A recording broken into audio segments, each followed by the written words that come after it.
Hello. Is the game too loud? Or not game music? Alright. Welcome. This is my little session into writing things out.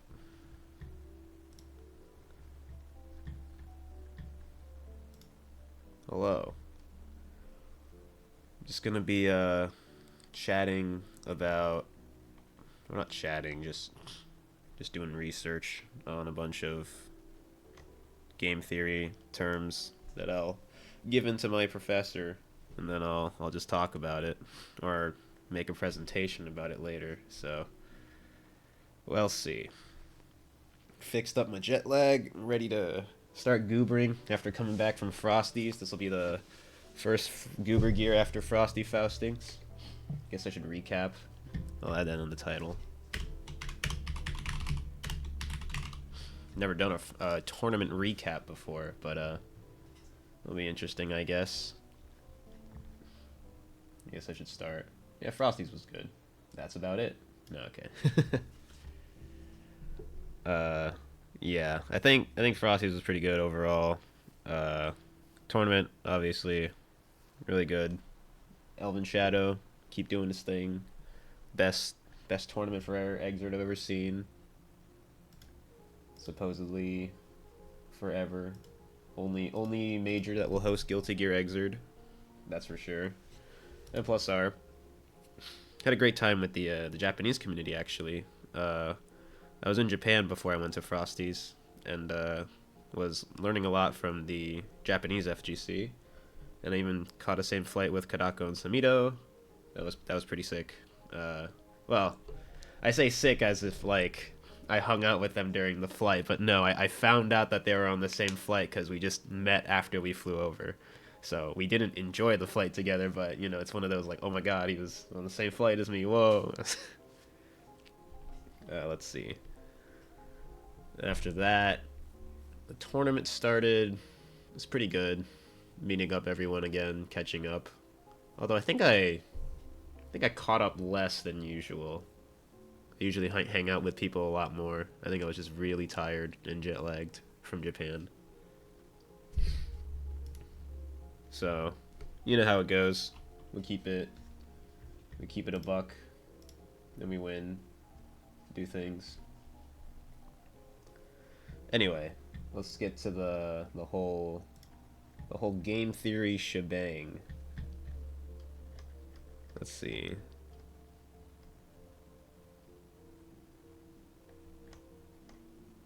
Where is my... I lost my Chrome tab, I guess. Sure. Let's do that. Oh, it's over here. All right. Now, let's see. So I've done a bit of work, so it's not like I'm completely coming up from scratch. So far it's just been typical game theory stuff. You know, the things you look at a textbook. Like if I literally just type up game theory textbook, you'll just get the first few topics. The third edition, why not? Look at the table of contents. So, a thing about game theory is that most games they talk about is usually from cooperative games, right? Like, oh, how do I get the choice that benefits all of us, right? Like, you know, the Prisoner's Dilemma.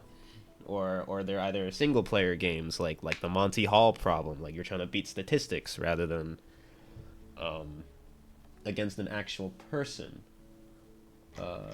These are some pretty good topics. Let's see. Oh, I guess I should start off with dominance. Did I do that first? Yeah, I think I did start off with dominance. Okay. Yeah, strategic dominance is gonna be pretty important for starting off, I guess. Let's see. Let's do that.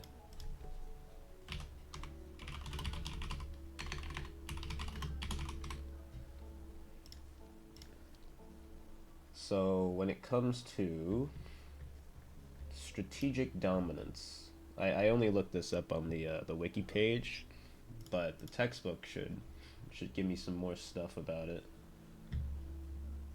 Let's see. Oh, it has Nash equilibrium. What do the next chapters show? Perfect information games. Ah, okay. That's probably where we're going to be sort of in, because I consider fighting games to be perfect information. I wonder if chess is in here. It only shows backwards induction, no forwards induction. Perfect information games with 2 players. That looks good. Imperfect information. That seems a little not my style. Games. Oh wait, sorry. Games with ordinal payoffs rather than games with cardinal payoffs. I wonder if that means they're not gonna add like repeated games. I need repeated games in order to make fighting games work, because I treat, well, besides the fact that it's like a first out of 3 set, there's the what do you call it? Each game in game theory correlates to an interaction in fighting games, right? So every RPS situation that you do is categorized as a game. Like, you get knocked down and then he's going to go high-low, right? We call that an RPS situation. And RPS is a game, the simplest game in terms of game theory. So we're just going to start there. Common knowledge. It does have common knowledge. That's good stuff. Rationality. Okay. Common knowledge beyond common knowledge of rationality. That's where the things get beautiful, essentially. This is where the fighting game's so great type becomes. Bayesian equilibrium. Never heard of that before. Incomplete information games. I think this is where we depart. Or I guess I'll see how I can work it in, because let's be honest, at the intermediate level, I don't think we can consider Guilty Gear a perfect information game, because you literally don't know it, right? Alright, that should sum it up. Let's see. The introduction is just me showing the flowchart, Ken, and then linking it to game theory, because the flowchart is game theory. Is that right? Let's see. If I look up game theory definition. A branch of mathematics with analysis of strategies dealing with competitive situations. Yeah, I guess it's a mathematical representation, right? A chart is a mathematical representation. So we can consider the flowchart, Ken, an instance of academic game theory. Sure. Let's do that. Yeah, an important thing. Oh, hello. Yes. No, you don't understand. Like, if you've ever talked to me at all, I am like constantly talking about game theory, cuz is I've always wanted to articulate better how to be better at games, right? And game theory is literally that, you know? So I think if everyone learns game theory, this will help with their decision making, and help them get out of ruts, right? One of the most common things I see with intermediate players is, I'm learning so much about the game. The more knowledge I learn, the better I will become. Then you hit the intermediate to high level area of play, and suddenly you're thinking, if I choose the right, if I make the wrong option, and if the opponent is just right, I can't get ahead, like, at all. And then your logical conclusion is, I have to be right. And then you start dooming, because you're like, all the information I learned doesn't matter if you guess right. Which is true, but that doesn't mean that guessing right is a skill that is not warranted or valued, right? Guessing right, what is it? Getting right, like, downplays it a lot, because you're just trying to predict humans. And humans are very predictable, actually, so I think a lot of people just ignore that skill set, or don't respect it. I think most of the time they just see that, oh, it's just guessing. I'm not gonna play that game. I'm gonna run my game plan, they always say, right? But you can't run your game plan if your game plan is dependent on other people's decisions, right? That's not how it works. And so let us begin with the first term of game theory.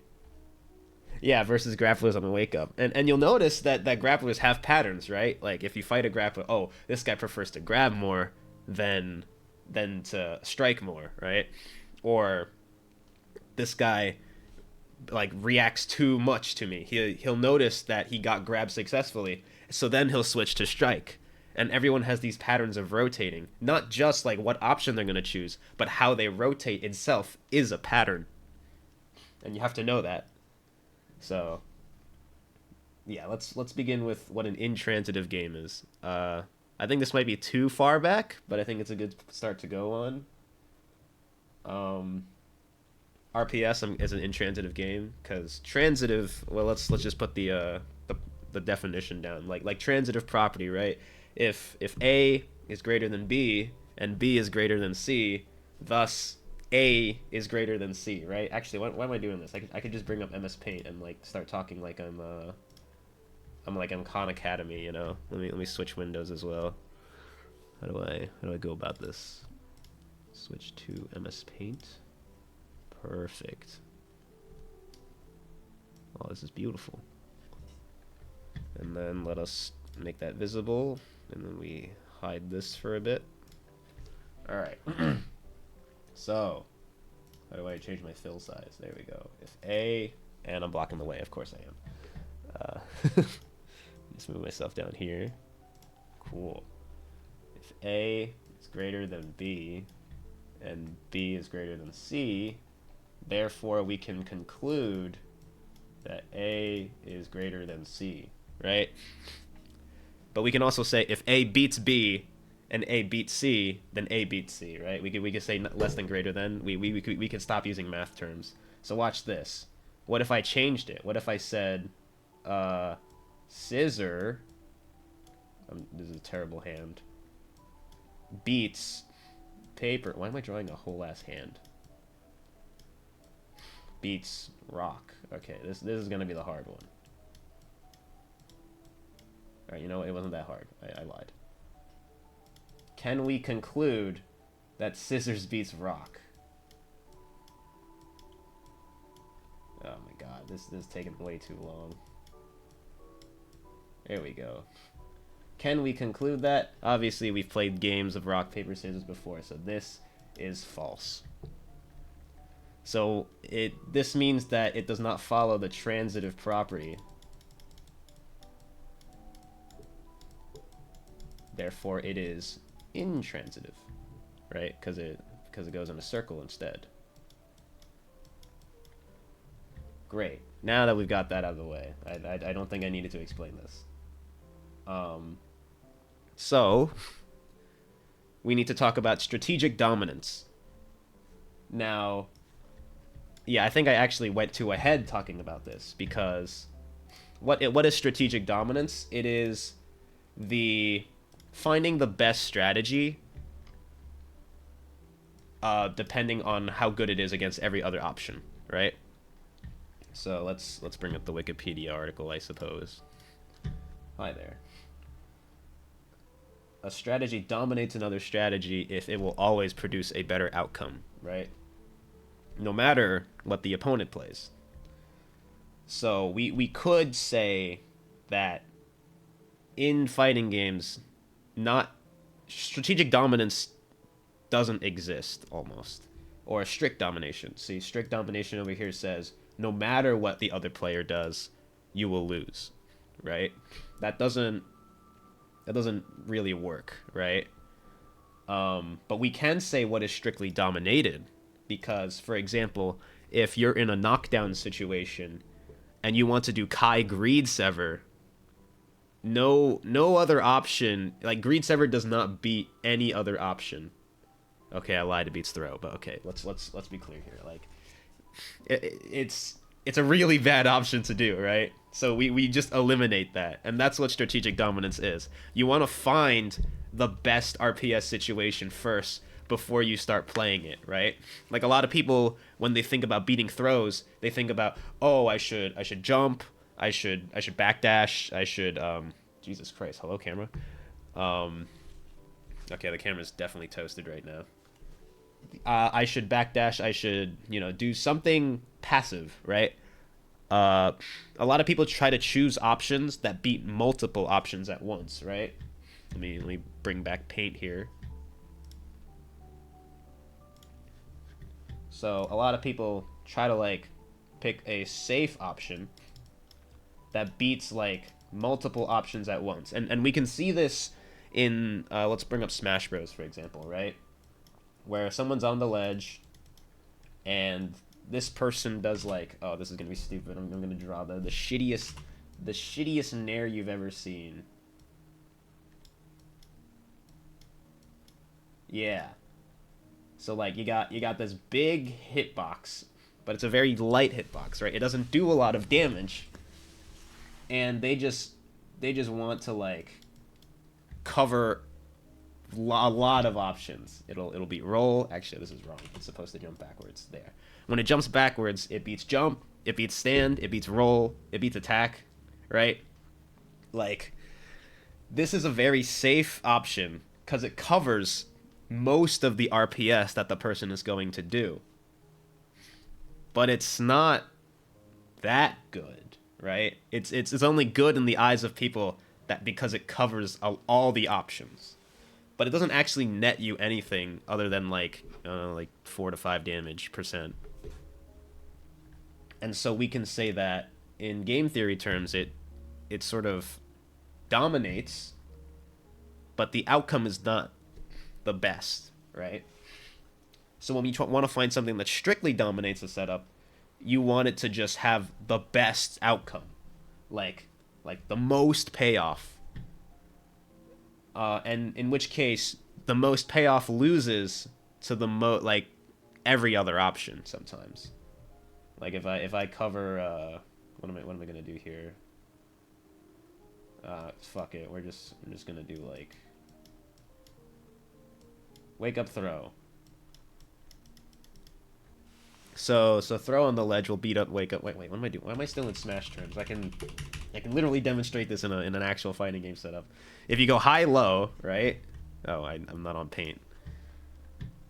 If you go high low, oh jeez, how am I gonna?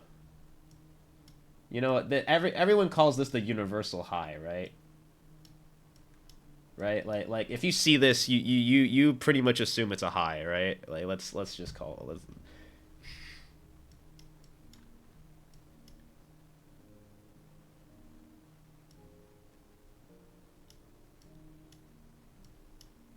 Then we'll call this a low. Right. If you see the yeah, the 18 frame overhead, like I'm saying, every overhead kind of looks like this, or like the arms going straight up and down. Yeah, so high or low.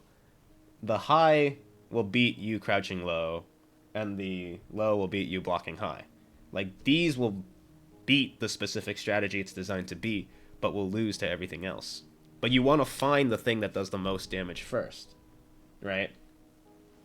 But obviously it's not black and white. It's like a spectrum, right? Like obviously, the more damaging things are down here, but the things that cover the most options are here. I'm gonna get to when you use those strategies, but in general, you want to use the cover all strategies for info, and then you want to use the high damage ones for cashing out. A lot of people don't really seem to know the distinction between these types of options. I think info gathering is something that's not really discussed. People say, oh, you should info gather, right? But people don't actually tell you how to gather info a lot of the time. Same thing with RPS, right? A lot of people tell you what RPS is, like, oh, if I play rock, you should play paper, but they don't actually teach you how to play RPS, because teaching someone how to play RPS is very arbitrary. There's a lot of factors that are not in the game that contribute to RPS, right? So, with that said, let's go back to the Chrome page. I'm gonna read a lot of game theory here. I was also thinking of like mashing in Pat's Odo loop thing. It's a good read, I'd say, because there's so much. This is like along the ways of how you would process information and interpret it. But I'm here to tell you what to do with the interpreted information, right? Like once you have this, you want to optimize it. I'm telling you how to optimize the information. He's teaching you how to find the information. Let's keep going. Well, I'm not gonna read the whole ass textbook. Ooh, graphs. Everyone loves graphs. Excuse me, my allergies are killing me.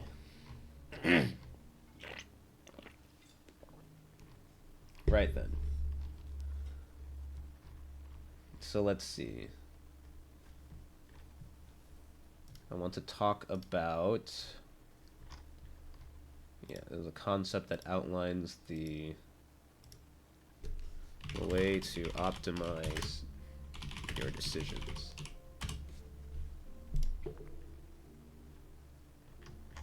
Let's see, did I talk about anything below? No, I didn't even talk about the methods yet. All right, well, I'll do that on my own thing. You're not just gonna watch me type for like until 2 hours. I did write a sort of chart here, so let's just start with the ways to make a decision, right? We're gonna start with backwards induction. Oh yeah, does anyone know what that means yet? No, but that's what I'm here for. Let's see. Backwards induction. Oh, I'm missing an S. I just didn't show the thing. Okay, cool. Backwards induction, you start from the end position, right?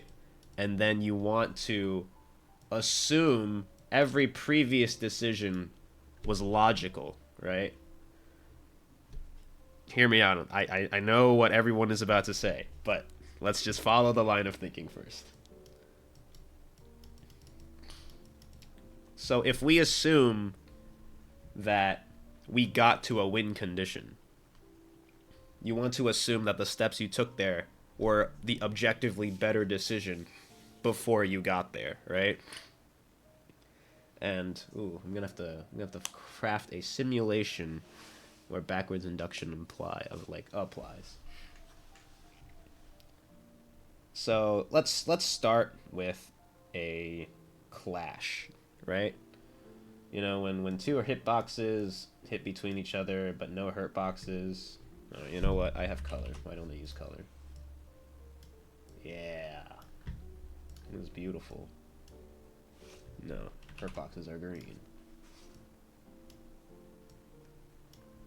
When two hitboxes sort of clash like this, that does not look like anything.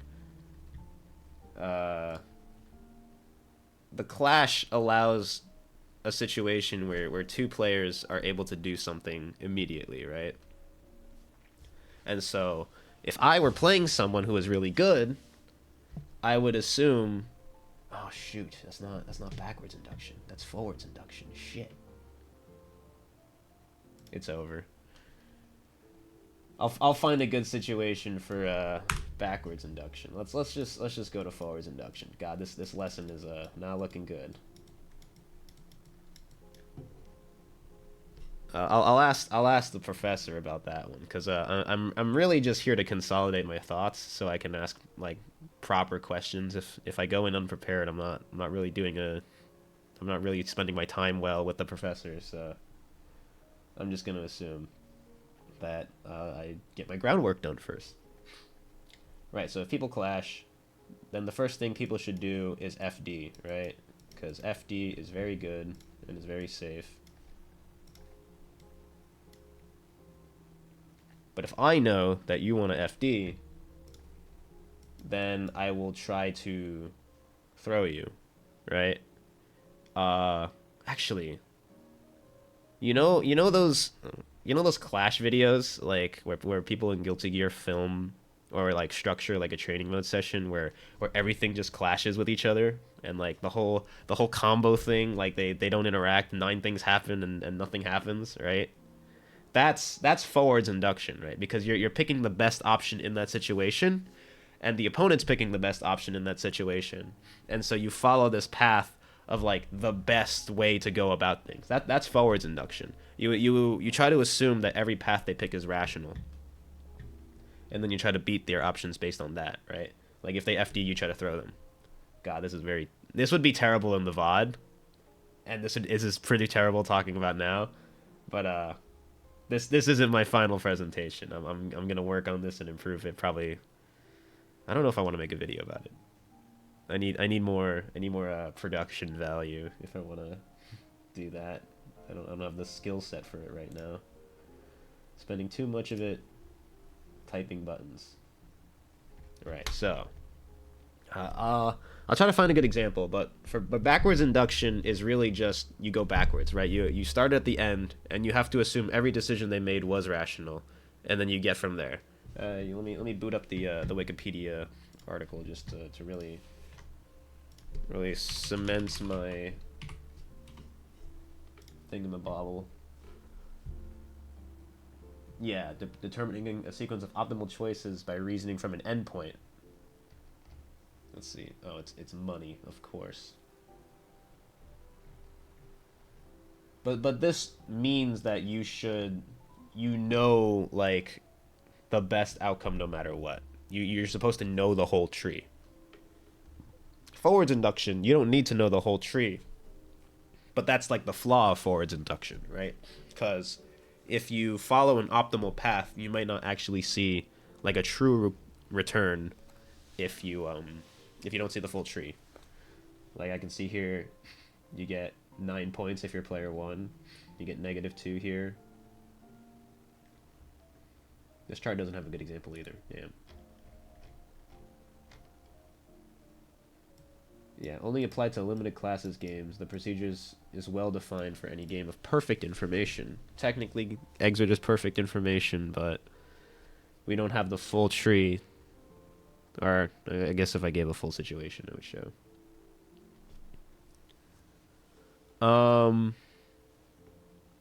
Comboing is it backwards induction?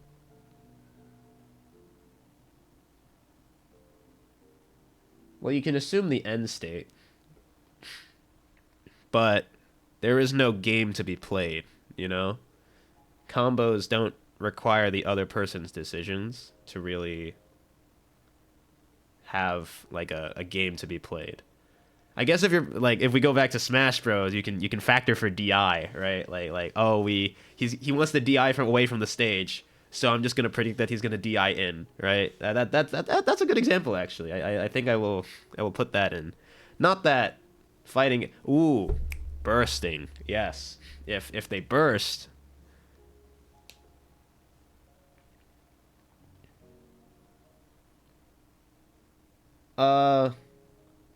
I don't think that's quite what perfect information is interpreted as. I think perfect information means that the game itself has everything for the player.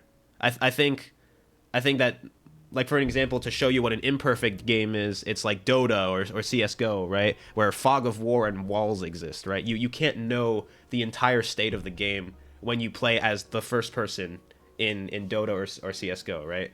In fighting games, the information is perfect because everything is readily available, right? Like everything you see on the screen is everything that could be given on the screen, right? There's no, the only thing that's hidden is the mind, right? And while the situation is still real time, it's still a perfect information game, right? Like if you knew what was going to happen beforehand and then the real time hits, it becomes more of a rhythm game rather than like I have to make the right decision with limited options, you know? Let's see. Yeah, so I did forwards induction, which is logically thinking forward. Backwards induction, which I'm just gonna say it's like use smash DI, because wait, it's just like neutral, you know, that's how it goes. Elimination of dominated strategies. I think I talked about it a little bit, but I kind of muddled it with strategic dominance. Let me see if I could find it. Yeah, iterated elimination of strictly dominated strategies. So, if a strategy is just objective, like this is very simple. If a strategy is just bad, don't use it. That's literally what it says. Like this it's not a dominant strategy, which is like a strategy that's really good. It's a dominated strategy. It is just a strategy that loses to everything. So, obviously when I said greed sever mash on wake up, like that there's no, it doesn't beat anything because it's not a good abare. It's not a. Okay, but I said it was throw and vuln when you do it. Actually, I don't even think it's true. I don't think it's frame 1 throw and vuln. So good. My record still holds. And so you don't consider, or you do consider, like DP, because while it loses really poorly in some situations, it does have a specific situation where it is used best, right? And each option is considered a strategy in game theory terms. Where that's what I'm using here. Let's see. We have risk dominance. I don't think I know this. I also got to learn the difference between cardinal and ordinal payoff. Well, we'll stick to my little graph here. And then common knowledge. This one, how do I describe it? It's like the meta, right? We don't have a meta in fighting games. Like, we have a character tier list, right? But we don't have like a defined like meta. You know, when you play like TFT back in like season 2 or something, it's like, oh, you should pick rebels because rebels are broken. Nothing beats rebels, right? The meta is what is common knowledge in competitive games. What is common knowledge? It's what everyone knows, right? Like, for example, I think the best example of this is one of like those actual game theory games. Suppose you wanted to, you were given a question, right? You just want to get 2/3 of the average, right? Average, yeah. That number, everyone picks from a number line of 0 to 100, right? So, there's going to be an average number somewhere that everyone picks. If you pick 2/3 of that option, you win. And you can see how this is a very zero-sum game, because not everyone can win that. If everyone picks the same number, you've objectively lost, right? So if we said everyone picked randomly, the average would generally be about 50, right? Because if everyone picks any number randomly, it was between 0 and 100. That's just how math works, all right? No incredible thoughts here. So your logic, or the logic, would be to pick 2/3 of that. So how do I... Oops, sorry. Yeah?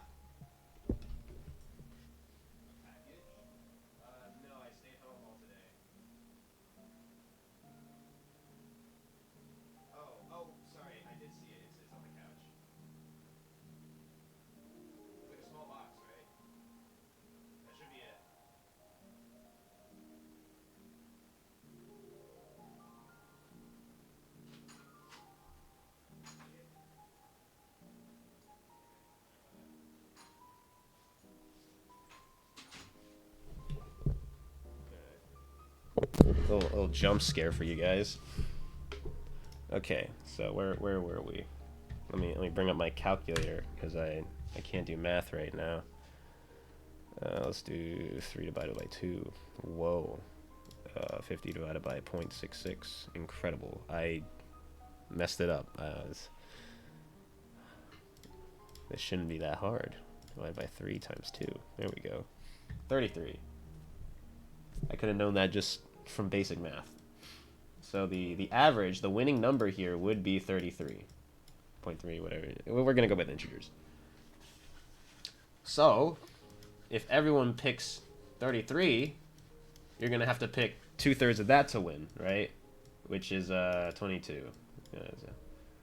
And you'll keep iterating over and over, because that's what common knowledge is. Eventually, the common knowledge would get down to 0. 0 would be the best answer.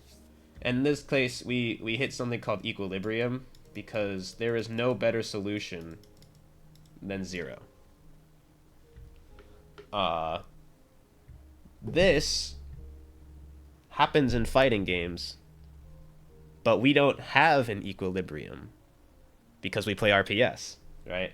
RPS in itself is intransitive, right? So every time you go down a layer, you go to the next level of common knowledge. But the common knowledge is recursive. So that's why fighting games remain interesting, right? Because what layer do we stop on? That's the main question here, and that was the main question in this experiment too. I think people stopped around like the fourth layer in this game, so they got down to like 2/3 more and 2/3 more. I forgot the number. It was like somewhere around 12 or 11. But yeah, that just goes to show that there is a place where people stop because you have to stop, especially in a real time game like fighting games, because you don't have that much time. You have to make a decision right now. So some jargon for you. This is just called a Nash equilibrium.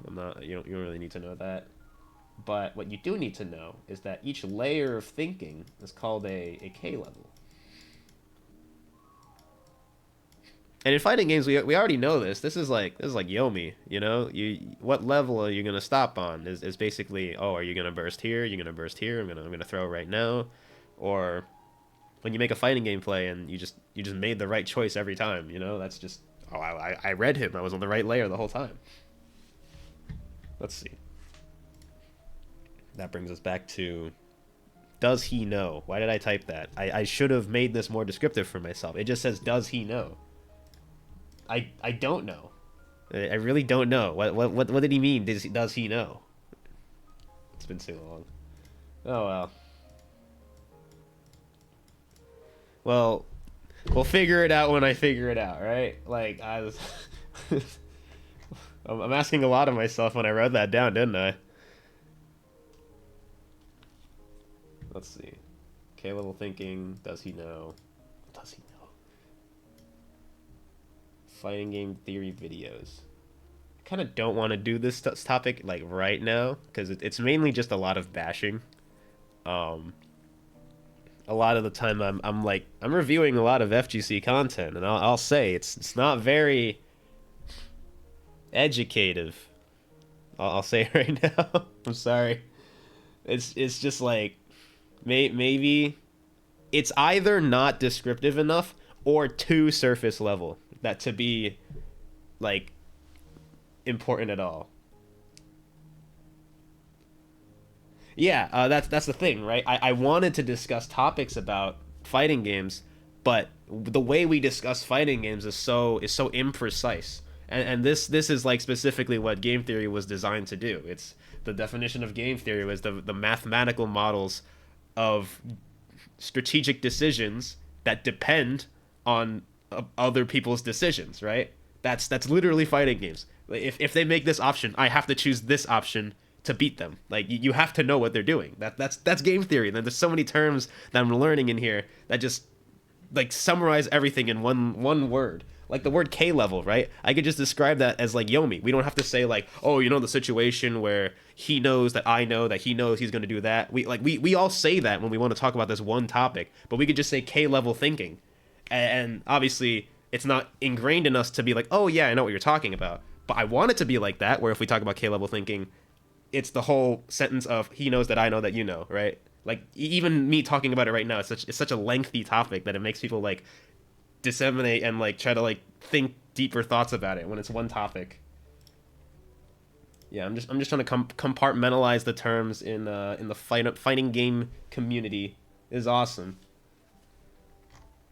Let's see. So how would I discuss it? Honestly, I was just gonna, if I made a video, I think the best presentation would be not specifically like this MS Paint thing, but like I would just go to one of my classrooms in college and specifically just show up on a whiteboard and just like write everything down, make it look like a university lecture as like its aesthetic, and that'd be a fun time. Let's see. So we discussed RPS, we turned it into K-level thinking, or sorry, we converted RPS into intransitive game. I think we should still call it RPS because obviously it's just shorter. But when we discuss RPS, it should be, this is how we like view it as. Where is it? Where the rest of my topics? Let's see. Well, before I go into my other topics, I guess I'll give people the time. Any questions for the chat, the lecturers? Does anyone wanna learn something or talk about situations that they've recalled and want to share with the class, essentially? Actually, I didn't read this textbook. I just saw it today, like when I looked it up and typed it on Google. So I did want to sign up for a class in one of my for my semester, but it was full. I guess so many people wanted to learn about game theory. It's such a great topic, guys. It's such a weird like subject as well. The game theory class that I wanted to go to was actually a computer science course, which applies, but I don't think game theory is like a computer science exclusive topic. You know what I'm saying? Like I think a lot of the times when people apply game theory, it's like in economics, like the stock market and stuff, or just like a math thing, like that's the great thing about the math subjects. You don't need to apply it. You just do math. Uh, whatever. Let's see. Well, given that there's no questions, I want to see where. I want to reread Pat the Flip's Oda loops. I want to see what I'm missing here. Mr. the Flip, a 16-minute read. Excuse me. It was made in 2022? Damn.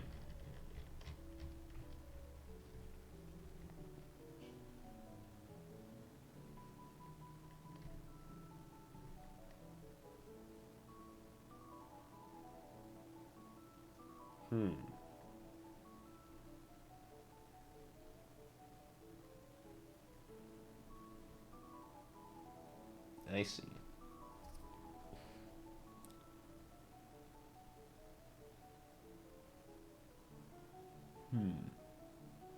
Starting where to learn. Interesting. I wonder if it's because, like... Because a lot of the time people say that you should learn... Yeah, that he's about to say right here. The head, heart, and hands thing. You wanna learn the hands first. You wanna learn the head next, and then you wanna learn the heart last. But I think that kind of does a bit of a disservice to how non-linear the learning is in fighting games. I think if you want to have the like least frustrating time possible, this is the best way to do it. But I think if you want the most fulfilling way possible, you should learn all of these at the same time. Which is kind of what I did. Let's see, how did I get into Guilty Gear? Well, I was playing on a pirated copy with a friend, and I didn't own the copy, so I would have to go to his house every Friday and play from 12 to 12. Or was it Saturday? Fridays or Saturdays, either or. And so what would happen there is just I had to learn a lot of the information, which would be categorized as the head part. Let's draw some diagrams, shall we? Everyone loves diagrams. Okay, what's a good color? Let's do green for the hands, because everyone loves green hands, right? Let's do blue for the head, because blue is relaxing and calming. And then we'll do red for the heart, because it's red. Yeah. Now the hands, you'd want to learn like what? Combos, just general execution. Like these are very like fighting game style terms, right? Like, execution, okizeme, neutral. Okay, not neutral. That's not hands yet. I guess movement. And then the head is like frame data. I guess combo theory. Yeah, because once you know a combo, you can start learning combo theory, which is just how your character does things. or does damage, I guess. And then can't think of anything more about head, but that's basically what everyone's. Oh, matchups, right? Everyone talks about matchups. You gotta learn the matchup, which is why I hate when people say, I already said this, but when people run their general game plan, there is no game plan against one, like, every matchup, right? You gotta have a specific game plan for a specific matchup, and I think that's where some people fall. Specifically if you play a high tier, right? Like if we play Johnny, everyone thinks about, oh, I just want to run my game plan, you know, like in Venom. Oh, you know, just if I do my game plan right, I'll win. Because it usually overlaps a lot of the time, you know? If people want to win the Venom matchup, if Venom just plays Venom, in most matchups it'll win. Unless they have to think about, like, oh, but then, like, Potemkin, it's free, but it's kind of weird, because I can't just throw a projectile, he'll flick it. Or, like, I don't know, Axel. I don't know what's another polarizing matchup for Venom, but when I do, I won't even tell you about it, because you probably know it better than I do. I'm not a Venom main. But the funny thing about Heart is that this can all be summarized as game theory, right? Isn't that beautiful? Like everything is just summarized as game theory when it comes to the Heart, because that's all what mind games are. Mind games are game theory. I don't even have to write mind games down here, because that's just game theory. Let's see. Where's the specific case? Oh man, I haven't even done like the groundwork for like the very basic version of it. I'm gonna call it like head based game theory, and I say head based because this sort of game theory lies around like the head area. I guess head doesn't really mind based game theory, right? I just call it mind based theory, and then I don't know. You know what? It's fine. We can also call it body, mind, and heart. This makes more sense to me, because the body, you know, I don't need to explain myself. This just makes more sense. And so in mind-based game theory, that's the graphs. I think I'm gonna bring up a Diaphone video, because I think out of all the game theory videos, I think he did it the best. How do I Diaphone? Hell yeah. Oh, it's Street Fighter now. Let me just talk about game theory. Fascinating. All right. Yeah. So he goes into the math of it all, where he brings up like the equilibrium. Well, it's not the equilibrium that I'm talking about. He's talking about like a calculator equilibrium, where each value has a number, or sorry, each option has a value, and depending on what you choose, like the top would be what you do, and the side would be what your opponent does. You would have an expected value, right? If you sum them all up, you get or average them all up, you get an expected value of how good the situation is, right? But he sort of breaks it by introducing knowledge. Like, he's saying the more you know and you add a third option, the expected value can go up or down depending on like what side you're on. And it's good. I just have one small issue with like all the graphs he's showing and the numbers. Like this, for example, there's a total of 6 options, and if you know this, you should know like the expected value and what is like best and what is not based on the options you pick. My small issue is what happens if you're fighting an opponent that has watched this video, right? They see this number, they saw the statistics of like when someone, you know, reversals or whatnot, right? Like this specific one. Oh, oops, never mind. Something like this. Yeah, So, what happens if someone sees this? Like, don't the statistics change the moment that they see this graph, right? Like, oh, they block a lot. Okay, so what I'm going to do is I'm just going to throw more, because statistically, people block a lot, right? That statistically works, but you're fighting specifically an opponent that has seen this graph. So they're going to assume, oh, you're going to throw a lot. Okay, I'm just going to tech. And so the statistics should be on the blue thing, right? Like the opponent you're fighting will tech a lot more because, you know, statistically, you're going to throw blockers. This is common knowledge, right? He made this video with the intention of making this common knowledge, but it's a flaw, not so much flaw, because while that's good, game theory accounts for that, you know?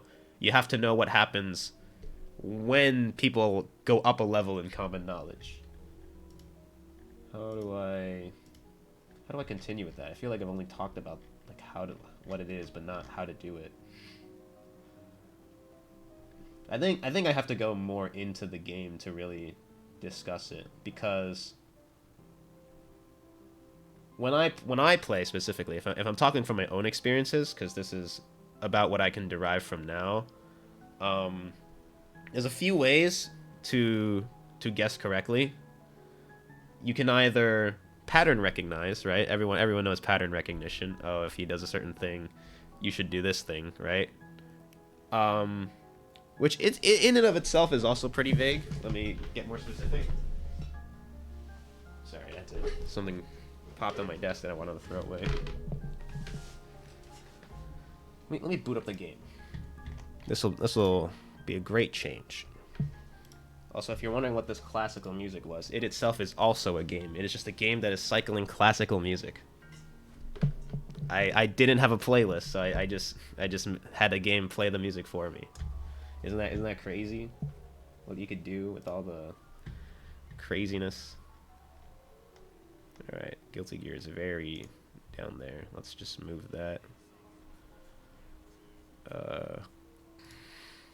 to the top. Damn it! Now it covered me.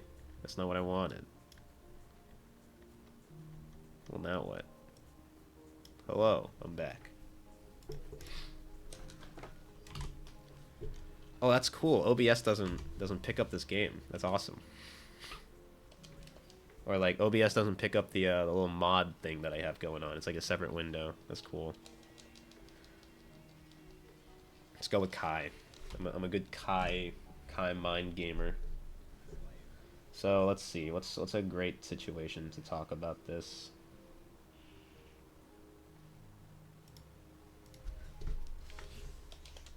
Why did I start doing Helter immediately?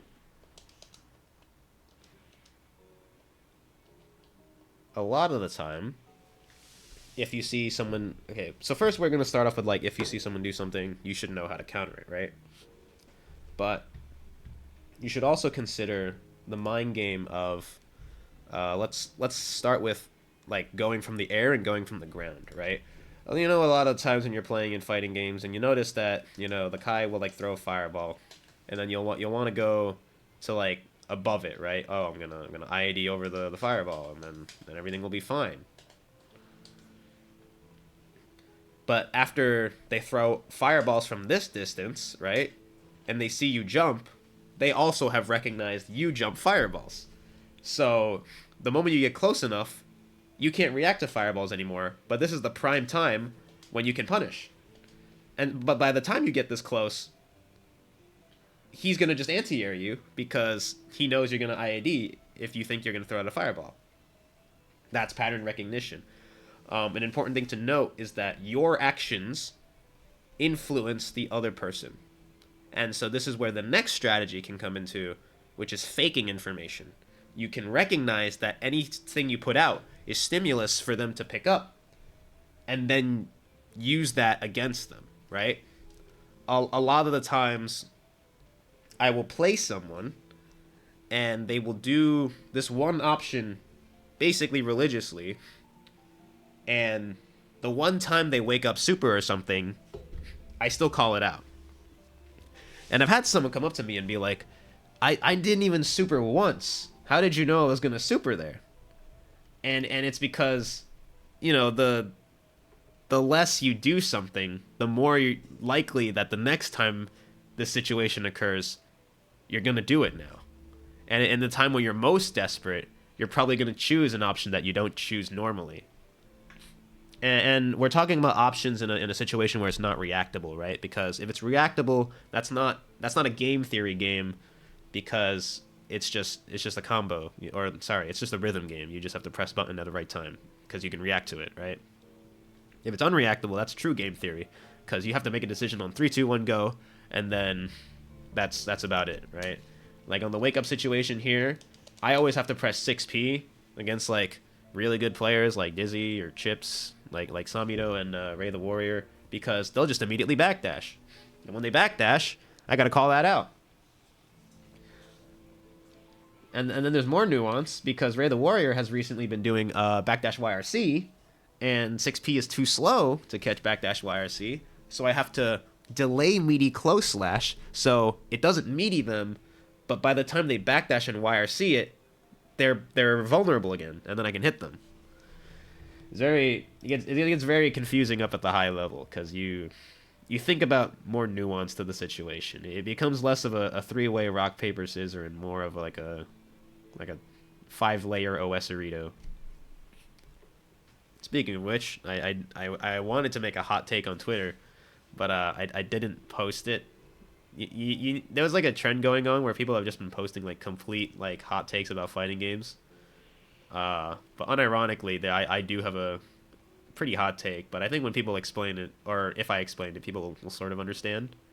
What was the thing? It was the thing that Kizzy K like responded to, where he's like, "You should never be a fighting game developer," and that other guy too. Yeah, fuck you guys. They were talking like, there should be. Oh yeah, the take. My take is that OSs are actually pretty fun to play with. A lot of the time, people don't like option selects. Option selects are the Killer Kobe and Kizzy thing. But back, what is it? I think OSs are cool to like fight against, because it's not invincible. A lot of the time, people think option selects are invincible, but they're thinking too one-dimensionally about it. And literally one-dimensionally. I will explain after I mute these music settings, because the classical and holy orders is destroying my mind. Let's go back to the diagram. To the charts. There we go. So, if... Where's my... Oh, I'm running out of space. No. Give me more space. Yes. So if a... How am I going to write this down? Well, that's the thing. Like, OSs, no matter the situation, can't be overpowering. Like one of the more annoying OSs I see are, like, in Strive and in Granblue, where strike throw becomes sort of null when you try to do it on an opponent, right? Because they just have, like, this jump OS that you can do in Strive, where you jump after a certain delay, and you just block the first hit if it does hit.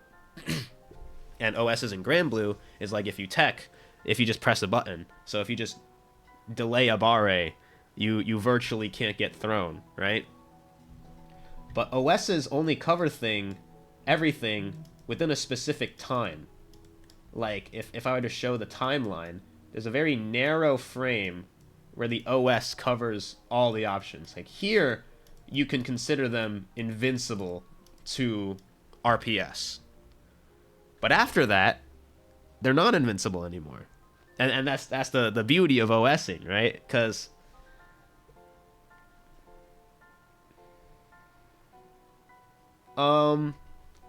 this is where the game itself no longer becomes the situation, but the time you press it.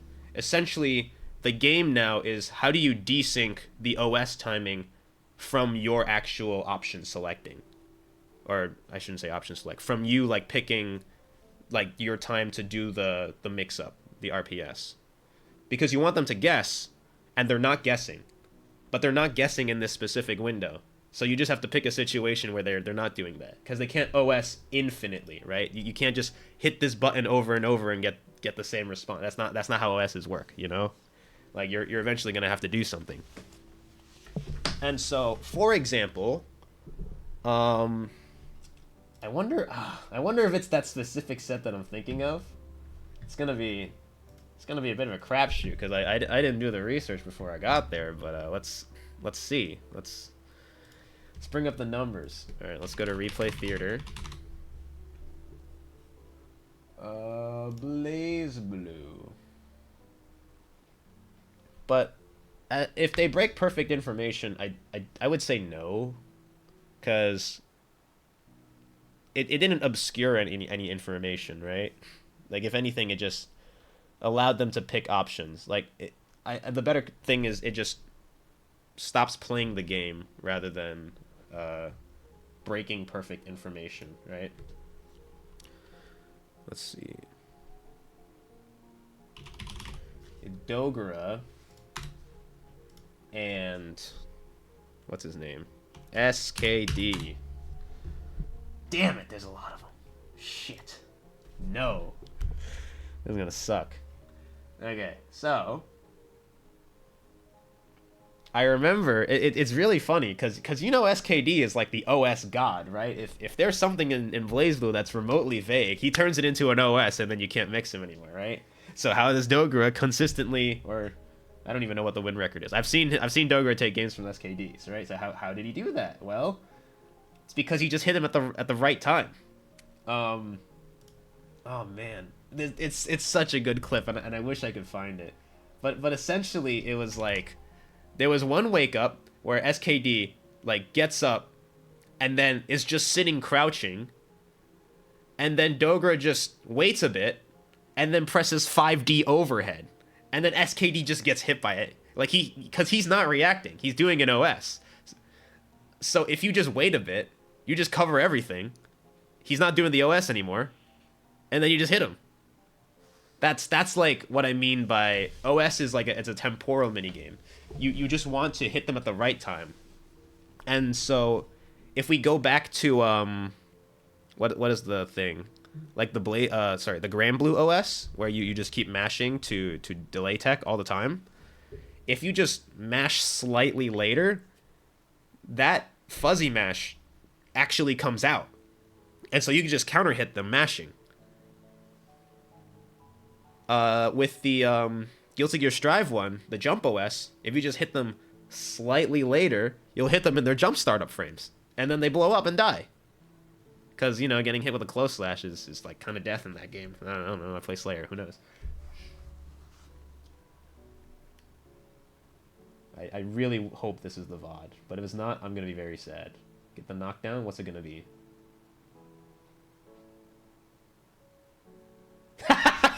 Yes! He just did it. I told you guys. Let's go back. Oh, it's so good.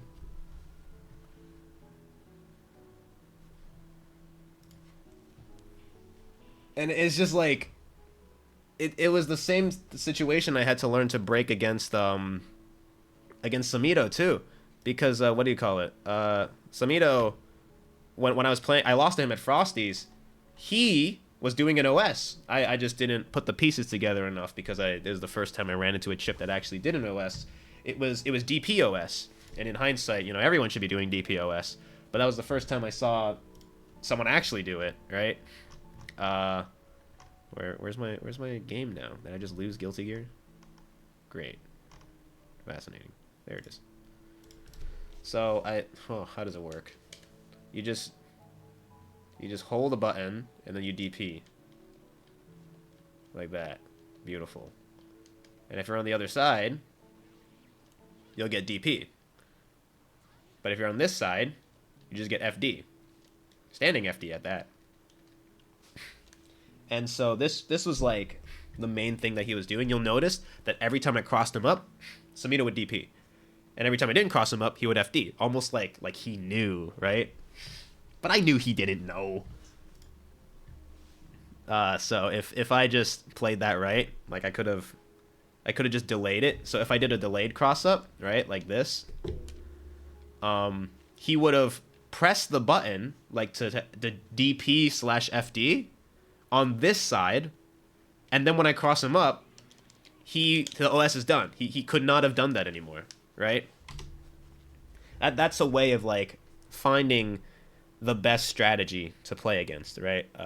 Because a lot of the time people think they know RPS, but they don't actually know the actual RPS that is happening to them right now, right? A lot of the time when you play fighting games, you're going to find that you're being sucked into an RPS. You have to solve it right here and right now, get the best options, eliminate all of the dominated strategies, use forwards induction to get the best option, maybe. Apply all of these concepts at all. Then once they know that, that becomes common knowledge. Then you have to actually play the common knowledge game because you know all the options that you solved. It just completely flows from there, right? This is how like you like grow as a fighting game player and have like a genuine conversation with the opponent that you're playing with.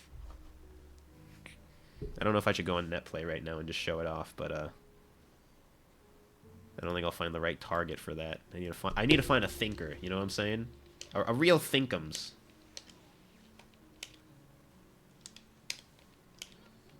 How did I do this? You do that. There we go. Anyway. So that's how you that's the general gist of like why I think OSs are not that but much of a hot take in fighting games. Cause it's still just RPS, just in a different way you would think so, you know? But, you know, certain other things I still want to find that tweet, the Kizzy K thing, but I don't have the energy to find it. Surely Kizzy doesn't post much, right? If I just go to his page, it's just gonna be straight up there on the fly.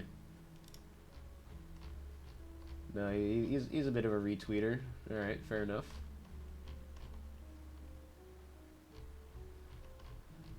It's over.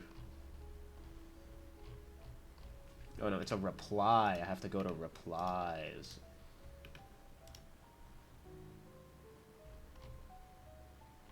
There we go.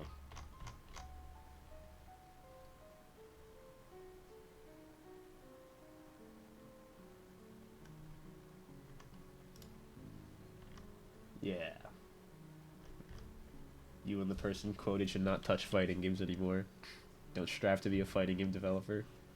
Plenty of games out there like Tetris or Hello Kitty Island Adventure. Beautiful. What were their hot takes again? Safe jumps are bad game design. And we should remove all meterless reversals. Kind of hot, I would say. I would give it like a warm take. It's not the hottest take I've ever seen, right? I feel like a lot of people shit on meterless reversals and safe jumps. But I think safe jumps are fine because what do you call it? I play Slayer, so I can beat safe jumps. Well, for those who do play against me, I bet you did know that, but I bet you didn't know that. How do I formulate a...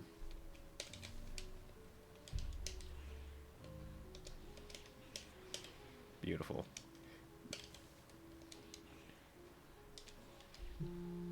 Oh, my alarm rang. That means it's 30 minutes time for Goober gear.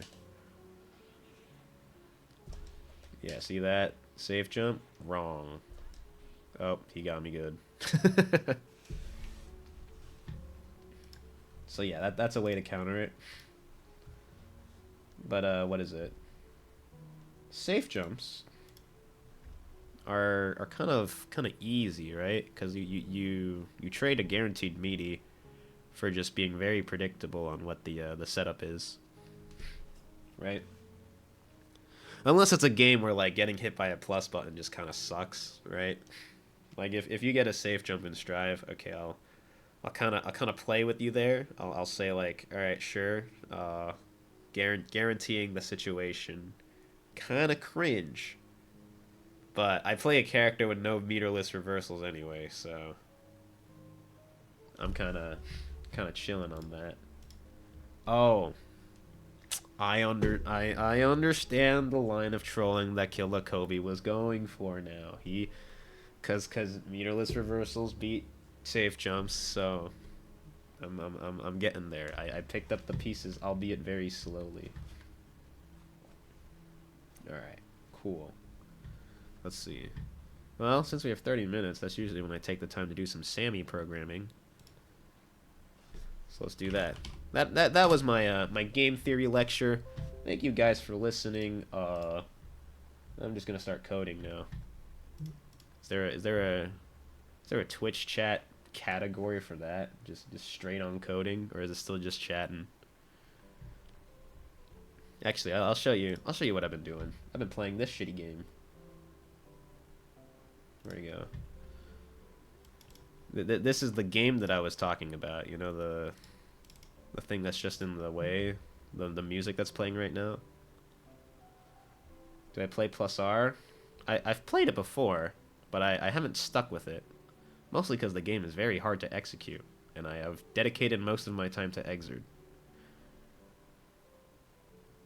Software and game development. I wouldn't go so far as to call myself that yet, though. Am I not seeing where'd it go? Oh, is it because it's a full screen game? Is that why it's not showing up as a window? I see. I need to bring up a full screen game and then stream that like this.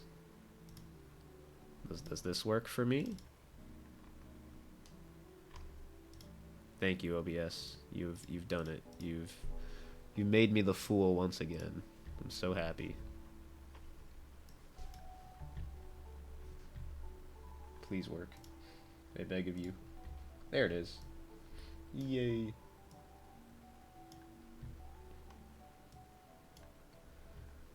And without further ado, Cypher. This is the game that's been playing music non-stop in front of you guys. Can you still hear the music? It's like very slight.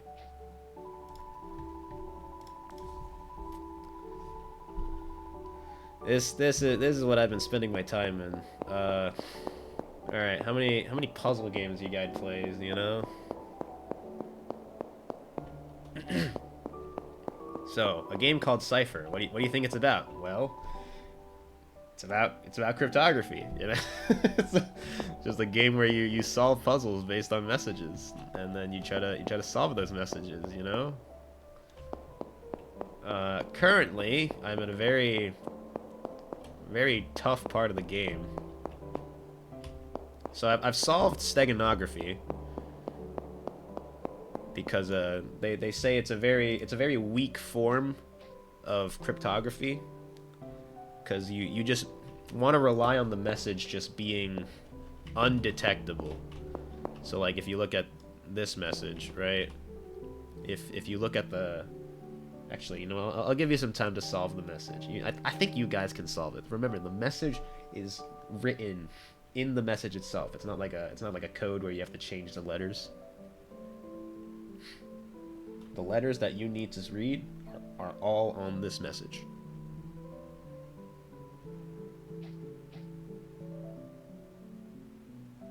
Give me the code. What is it? What is it, Avery? Spell it out. There you go. And that was the message. See, that's steganography. It's not like, if you know the rule of the message, you basically solve it. So not that complicated.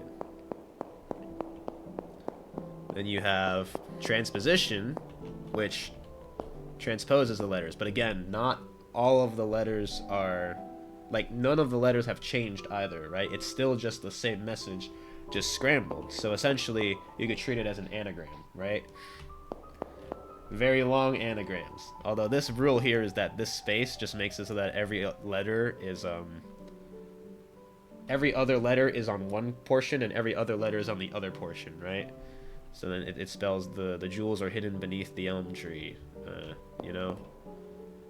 This one I kicked myself in the face for this because it was just backwards.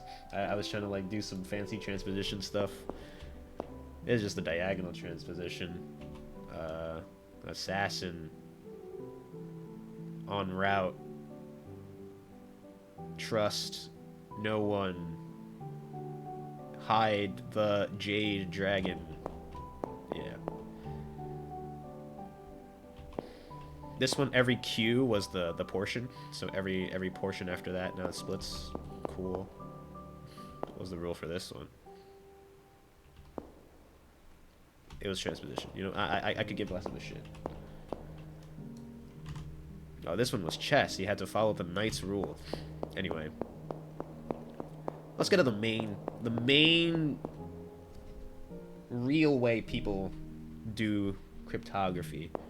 Not yet, though. This is monoalphabetic substitution. This is like those mobile apps you play. You know, like where it says like, oh, there's a certain letters you gotta solve. Yeah, no, I don't play those apps, but you know the ads. This one I actually haven't solved yet. I've been trying to work it out, cause they just give you how many letters appear at what frequency. That's what the numbers down here mean. And then they gave me the letter, like the frequencies, the statistics of how many letters appear in every like book of text. So I'm screwed. Like I just have to rely on pure statistics to get this message down. And then it gets even worse. Like, what the fuck am I supposed to do with this one? Like, what groundwork am I supposed to work with? Like, nothing makes sense now. It's just pure statistics. It's trial and error, technically.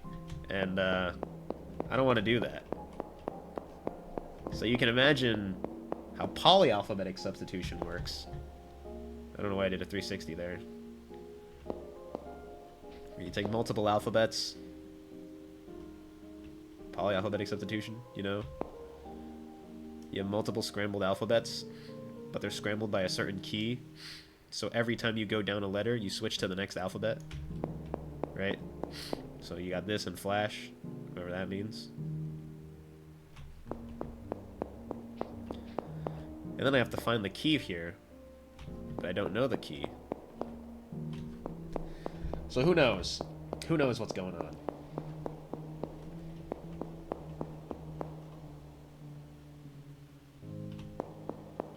They could be fun to solve. Like this one I think is really fun to solve. It's kind of a bitch though. I will tell you that. So, you guys want to solve the Enigma machine? This one has been breaking my brain in half. Oh, dude, I have to bring it up at this point. Let me see it. Where is it? So, if anyone knows how an Enigma machine works, it scrambles letters based on mechanical scrambling, right? Each wheel has like an alphabet scrambled up, and that's what this is, right? So the alphabet is then given an arbitrary random scramble, and you run that through 3 of them. And then you reflect it back into themselves, and then you get a new letter. But every time you press a button, the scramblers rotate. So that's fun, right? So you need the model of the scrambler, which is this set of letters here. And you need to know the plug board as well, because the plug board itself has one more layer of encryption, where it just swaps 2 letters together. So I was able to solve the very rudimentary Enigma machine, which just has 1 scrambler and 1 reflector, and I did that twice. But then they were like, you know what? We're giving you all 3 scramblers. We're giving you the plug board as well. You're just trying to win the world war now. Good luck, Mr. Turing. I hope you can solve this faster than we can. That's amazing, honestly. It's really gratifying to do as well when you finally get it. But you don't know how far the deep end I've gone. Watch this. Yeah, that's right. I've been coding an Enigma machine to try and solve this. Is that cheating? I don't think so. I think this is how you truly solve puzzles. You wanna mechanize cryptography? I'll make it digital. Fuck you. It's not even complete yet. I think it doesn't even work. It doesn't even work. I still have to work on it. It still sucks. So that's my current puzzle right now, if you could call it a puzzle game. Guess I love puzzles. So then they beat me because then I have to actually go digital with the cryptography. I have to actually solve binary code. This one was easy. It was just ASCII code. Hello world. I haven't done that yet. Too lazy. I don't know how to make an image file. I'll learn that when I learn coding, you know. See if I care. And then we get to actual encryption standards. You got me. You know, I'll come back to you when I get back to you. I didn't think the game would teach me coding, but honestly, that was probably what was happening when we learned cryptography, eh? So I do wanna. I haven't actually looked at it. Like I just it became a blur to me. So let me take a bit now. So you take the text and you run it by a key, and then you. So the key would be YS. Is YS expressed in 8 bits? It could be. It is. And then you XOR the text block using the key block. No, substitute X. Okay. And then you shift the rows of the text block. And then you complete 2 rounds of that. And then on the second round, the key is different. Sorry, you haven't been seeing me. Oh, I didn't even show the code. This is the code I was supposed to show. Yeah, I was coding an Enigma machine. Sorry, my stream wasn't. I forgot to hit switch stream. But yeah, this is the code I was working with. Yeah, I was making an entire Enigma machine. Here's the keyboard class. Here's the plug board. Then I got the rotors or the scramblers, and I gotta reflect them, and then I try to put them all through. But it's not working. It's not working. Back to the task at hand.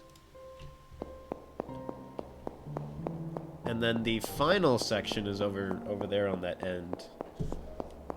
This, if you can see it soon. Oops, sorry, I clicked out. This is the challenge puzzles. You need to know outside of the box, outside of the game.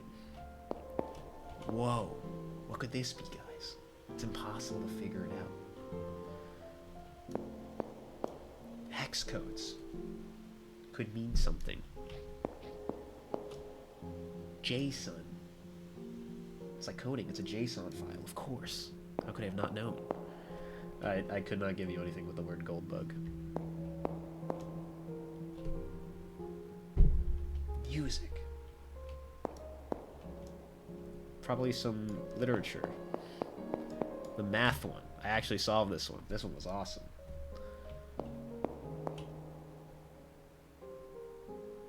It has to be Braille, but I don't want to read like this. Yeah. But it's like, it shows actual depth. Like, it's not just like a representation of Braille. It is trying to legitimately be Braille by being a 3D model. And let me tell you, that is not fun to read or try to decipher. Like, this is awful. Anyway. I could not tell you how to read these hieroglyphics. Another cipher. No cheating, play fair. Like I'm gonna do that. I know that's a DNA strand.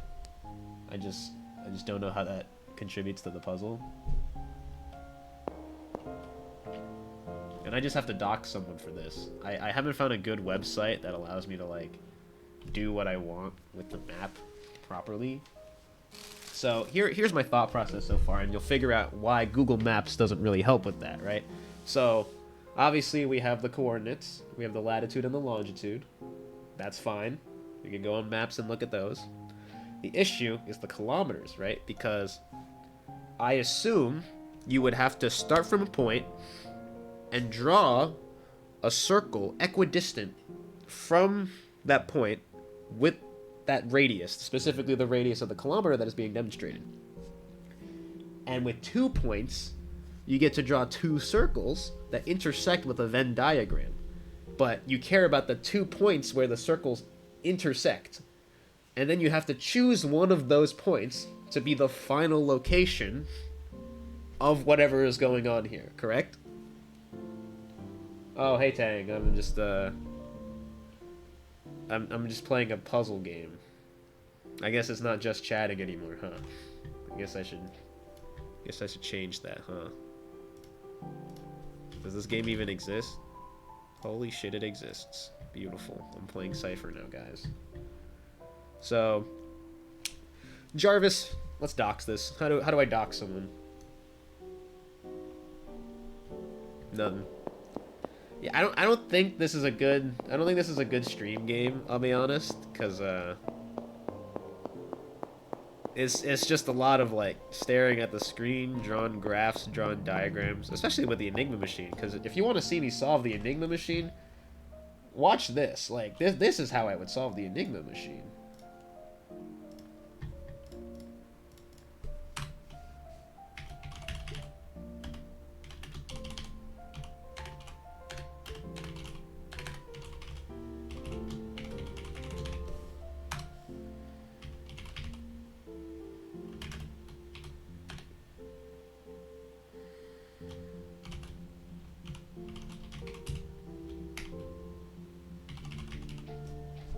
Right? Like well, kind of. So, well, I'm playing a game that relies on cryptography, and one of the messages I have to decipher comes from an Enigma machine. So instead of, piecewising the scramblers for each letter, why don't I just program an Enigma machine? I mean, what can you do? Oh yeah, Kai is in the background doing the idle animation, huh? There's a very specific niche that I've encompassed myself in. Yeah, I got Kai in the background still doing the idle animation. And I got the Cypher in the background, and I'm coding. But what more could you want from a stream like this? Alright, but guys, watch this. I swear to God, it's not working, and I'll show you why. I'm gonna run this shit using my Python debugger. Okay, it prints an H, right? Which works, right? Because if we go back to the game Cypher, the message itself was sent with this. The top letters, you know how it says A, B, S, Z, Y, U, Y, right? That's the plug board. So what that means is that when you press the key, have I applied to hackathons? Yeah, I actually have been looking up for a hackathon, but I don't think anything's been happening in the current few months yet.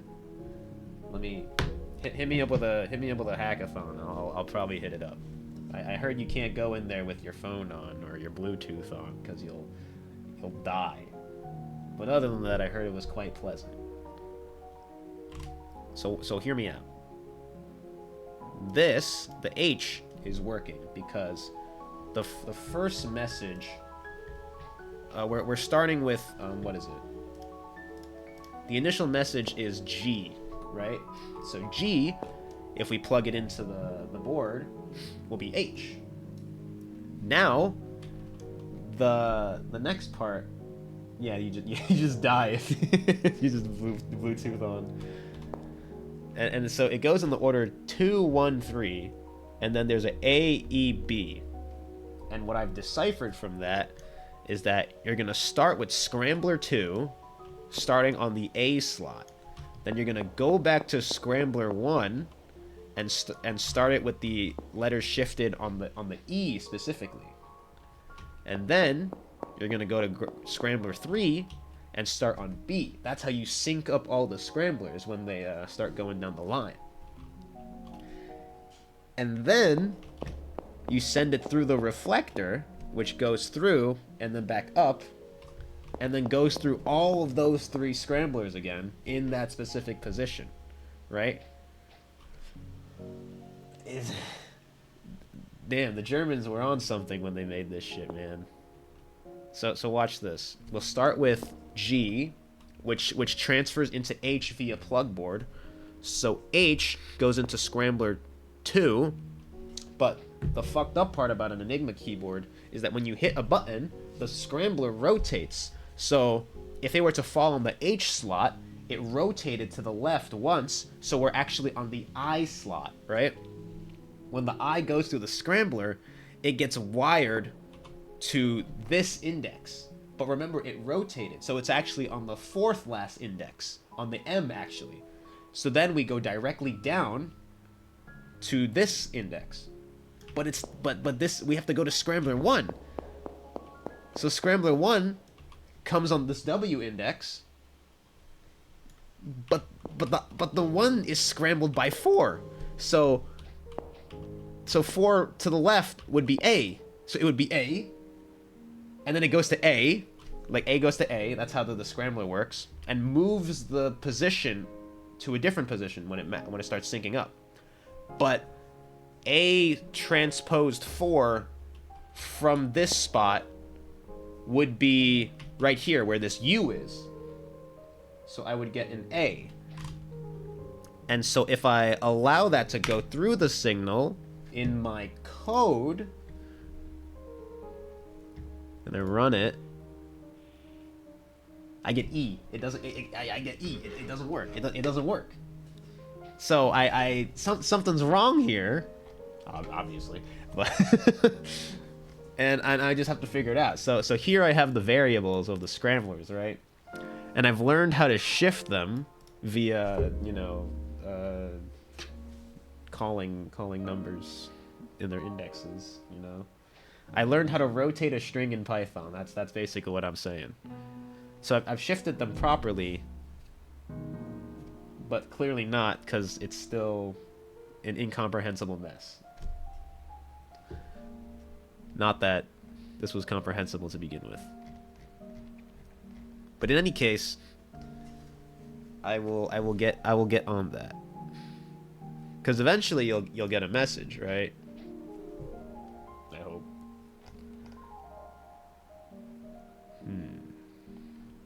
I wonder if that still works. Actually, what was really funny was that for the first 2 problems, once I learned that I got one case right, and the second puzzle just rotated it, I just gave up. I was like, you know what, fuck it. You win. I'm just gonna run it 22 times, and any range, I'm just gonna rotate the index. Alright, go have a good one. Oh wait, my tournament's starting soon. Shit. Alright, well, you know how it goes. We'll reconvene. So for example, if I did this, and then I print the debugger. Yeah, so this is beautiful right here. I actually got the keyword ultra for my first message. And you'll notice that that is what the solution is for the first puzzle. Right? Isn't that amazing? I actually did a code thing. And so when I got to the second message, and I tried to print it, and it didn't get me a good message, I was like, you know what? The code worked the first time. I run it 26 times on the index, like right there. You see how it says for range 26? Just rotate through every letter, and eventually you'll get a code. And so now we're looking through these, and one of them says purple. Isn't that beautiful? But I was like, what's the XV for? And that's because when I was playing the game, there it is. It said this message was encrypted, but the starting orientation is unknown. But the command always started with a Roman numeral 15. Roman numeral 15? That's XV. Yeah, there you Take care. Don't worry. My Goober gear will start shortly after this, I swear. And so that's what the XV purple is. The XV is the starting code, and then purple is the actual message. So the message is actually purple. Beautiful. I really only got 4 minutes until whatever. Cool. All right, I think the classical music stops now, and we go back to our real mighty tried and true game. Where do I? Wait, did anyone even sign up? I have to double check this. If no one signed up, I'm fine to just keep talking. This is amazing. Never streamed often, so we'll see how this goes. Let's check the challenge link. Hey, we got 7 entrances. Beautiful. Alright, cool. So, I guess I actually have to run this shindig. Oh, I should boot up Sammy as well, so I get my my Guilty Gear mods working. Do my Guilty Gear mods still work? Let's see. Uh-oh. Why do you never do Helter YRC like Dave Mendo? Well, if you're gonna use meter to do Oki, why don't you use meter to do damage? I've never been a fan of YRC. You know, if you're just gonna get the mix, why are you spending meter to just, you're wasting it, you know? Like you know, Axels complain about never having enough meter to Ren send YRC their hearts out, because every time they Ren send YRC, they stop building meter for 6 seconds, you know? I just think that if they didn't Ren send YRC as much, and actually just Ren send with commitment, and actually knew when they would land their Ren sends, they would eventually gain enough meter, enough for 100 meter, and do their like IK setup. So that's why I think you could do a lot more with that meter than just guarantee something you were guaranteed anyway. You don't have to do mix as Slayer, or you don't have to do multiple turns of mix with Slayer. You lose that mix, you go back to neutral. It's fine. You're not gonna die. Trust me. Slayer doesn't die like that. Where are my dinosaurs? Dinos? Do you run? Oh shoot, Sammy integration is shut down. No. I have to link OBS, connect, failed to connect to OBS. Fascinating. Okay. Am I on the wrong Sammy? I could be on the wrong Sammy. Where is my D drive Sammy? Oh, my camera's gone. Hello. Welcome. Hello, Sammy? Are you alive? What? Where'd it go? Come on, man. You can't do this to me. Alright, I guess it's time to use the very slow-ass search function that they give me in this, thingamabig. You think it's easier if I do a search function in the command line rather than in the file explorer? Because I feel like the file explorer takes years to get a single search result going.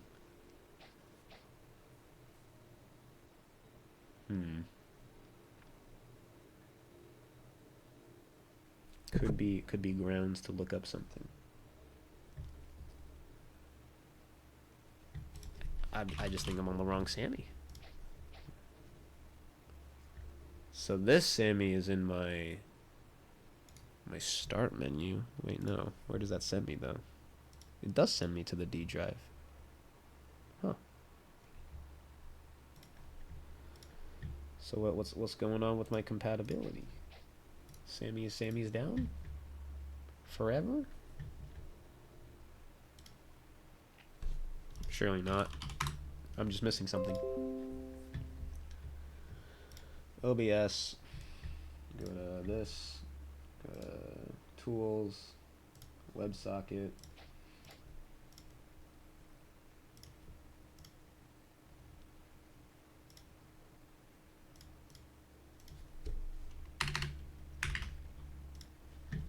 Connect. Doesn't work. Alright, cool. Connect.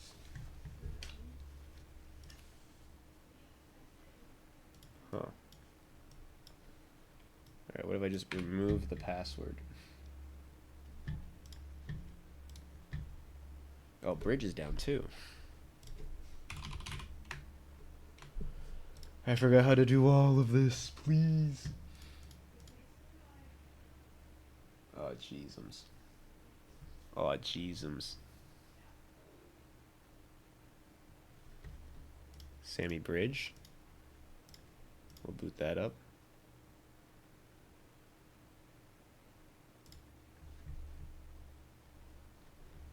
Damn, I'm gonna be so late. Alright, my bridge works. No, I guess you guys aren't seeing shit with me just scrambling around. There you are. So, oh, I guess I shouldn't show this, but what can you do? There, I've doxed myself. Congratulations. I've lost all my messages.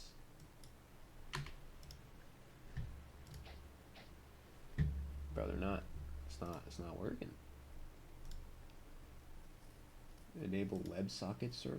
Is that how it works? I must use a password. I see.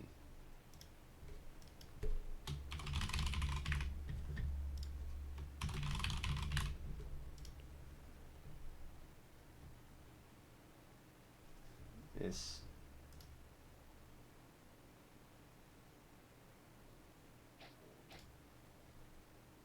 What is happening? Huh. Let's see. Oh, did my IP reset? Damn. Damn.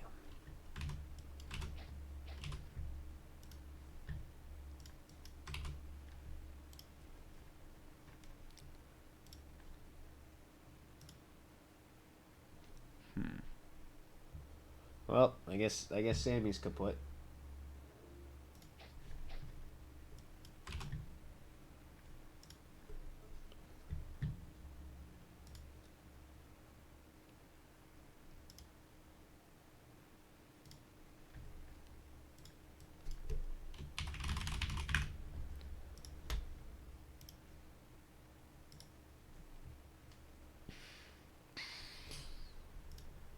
I can't believe it just stopped working.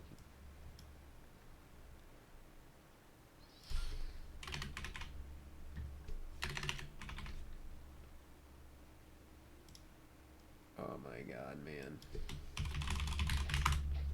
I'm gonna be late.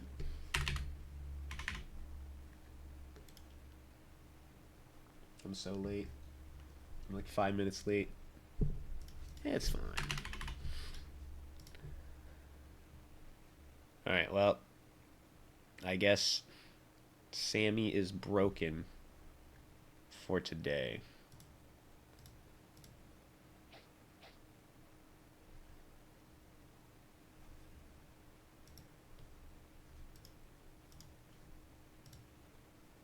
Unfortunate. I was looking forward to it.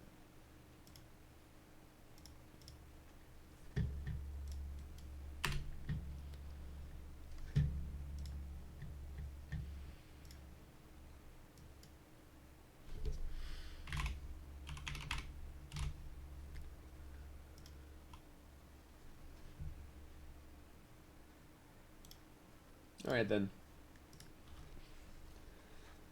I guess we should just start the bracket. Boo-hoo.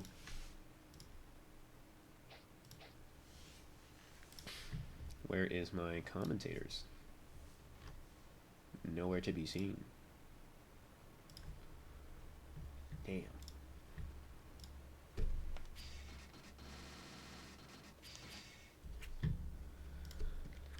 Alright, let's boot up a lobby. Get this show on the road.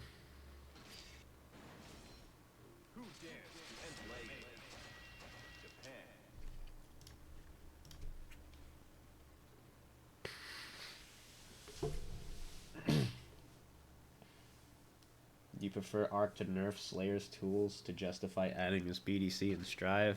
I mean, shit, they can like completely toss the character, and then as long as I got BDC, it'd be fine. You know, I'm a big advocate for BDC because it is broken. So it's just a glimpse into my reality, my twisted reality. Oh shit, but if Sammy breaks, then I can't even... Oh, I can't even do the... Can't even change the scores by myself. Shoot. Alright, I'll troubleshoot this immediately. You didn't even spell it right. How can I respect the bit?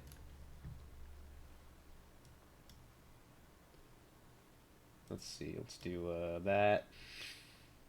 I'm still changing the seeds, so let me just cook real quick.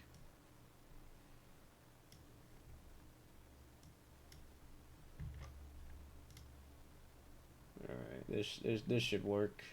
Start the tournament. And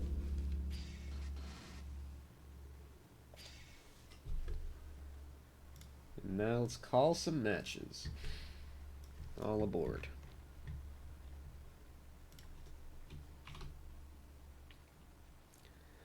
Let's start off with a little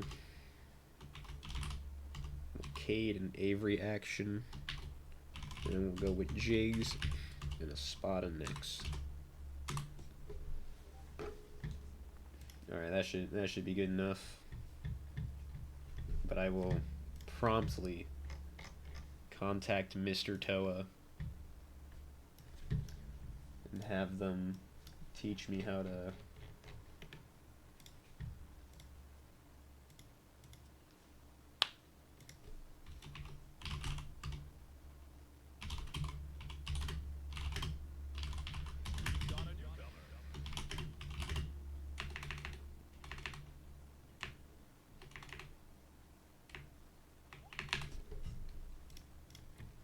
look up the Sammy documentation.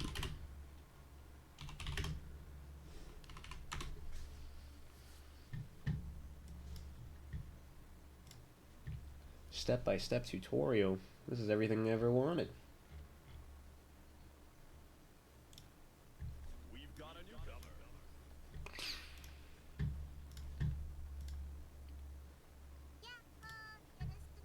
Yo-ho.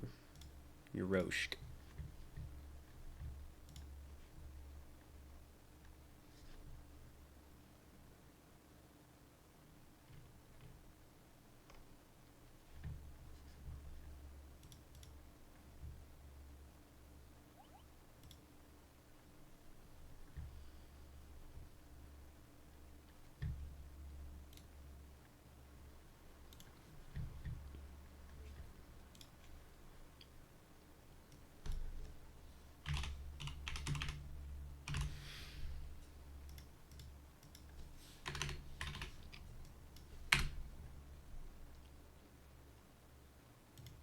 Oh my god.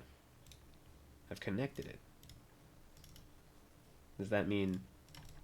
Oh, please. It has to work. Give it to me.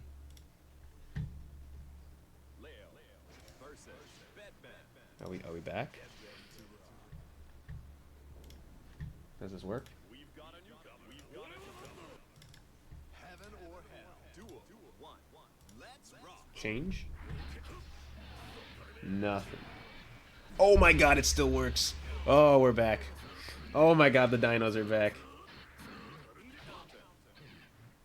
Life is... We're so back. Never been happier, honestly. Oh, nice overhead. Yeah, now I can actually commentate this mess. Yeah, that's right. I called it a mess. What are you gonna do about it?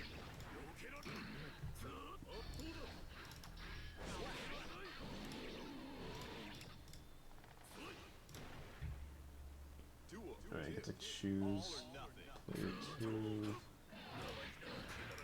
Oh wow, there's so much stuff now.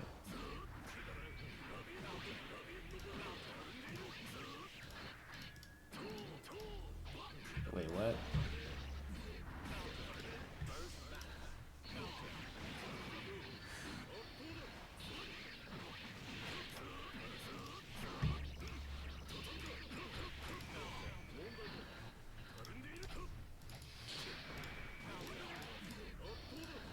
There you are.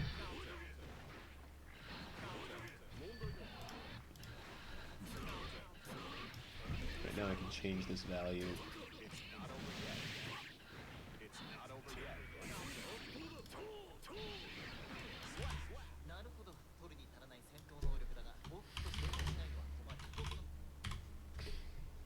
Beautiful. The code works. Oh, and the score works. Life could not get any better than this.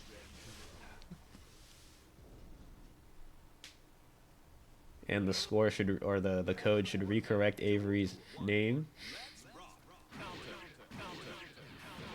Yes, we got dinos too. You know, just to celebrate, I'll make the dinos even bigger.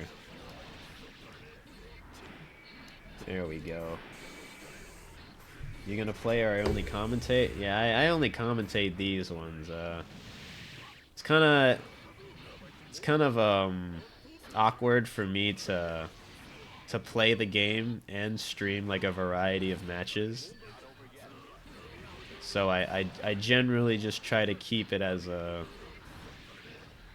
only the players play, right?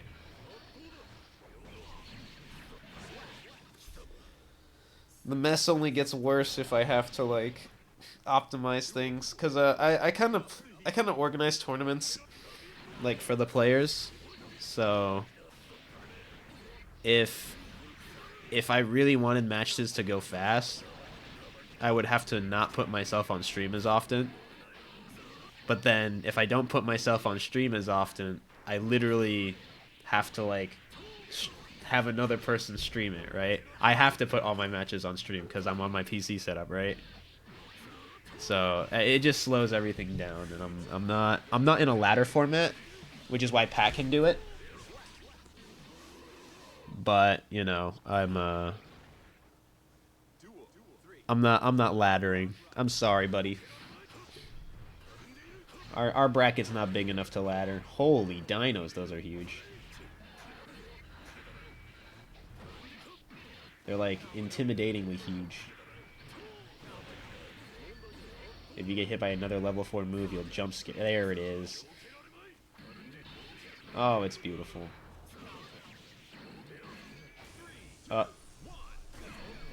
DP danger time.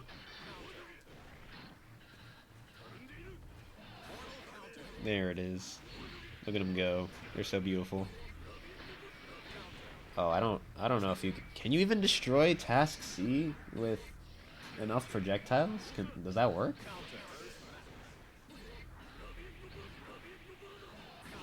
Oh, alright, they might be too big. We'll tone it down a little.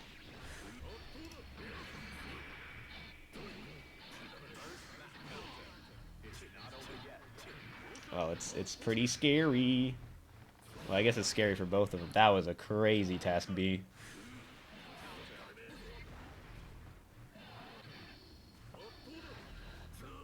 We're running. Good evasion. Jesus Christ, Avery. Oh, kill! Damn, it's close. And there you have it. Good stuff to Cade. And good efforts by Avery. That was a good showing for sure. No, my code is ruined. Ugh, I forgot to change the score counter. It's over for me.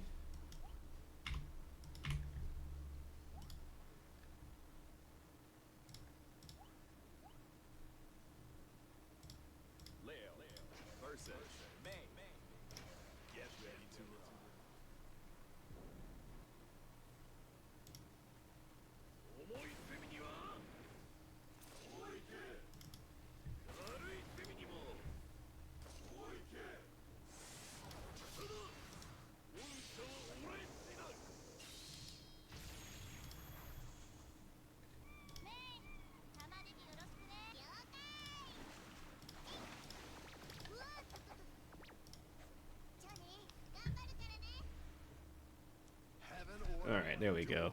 Oh, I forgot the music. Now it's gonna suck. Now we have no presentation. You know what? I guess we bring back the classical music of Cypher.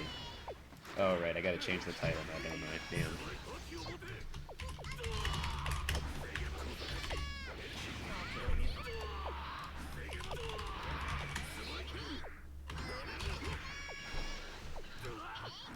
Damn. Dunzo.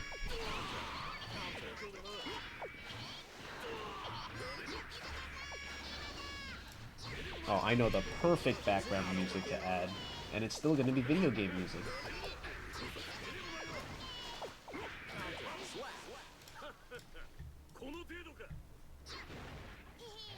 Yeah, no, I promptly fixed all of that. We're fine now.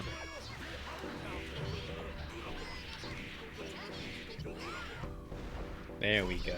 Now we have the full setup.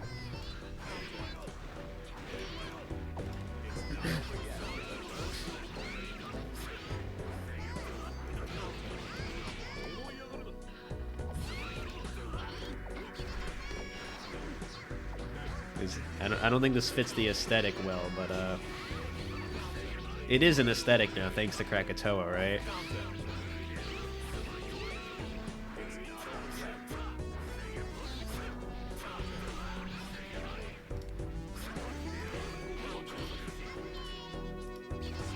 Nice.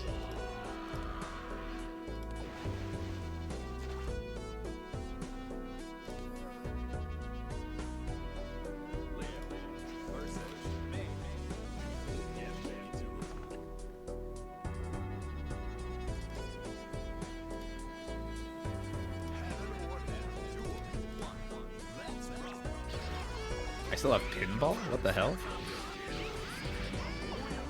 I do have pinball! Sorry, I'm getting distracted. Nice mash.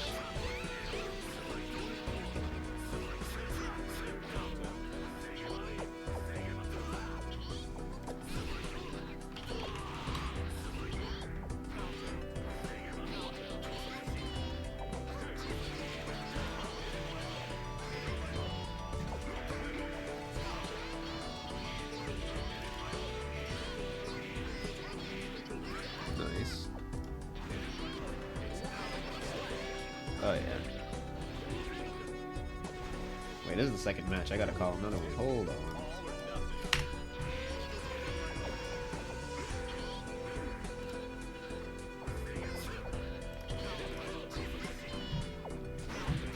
Let's see.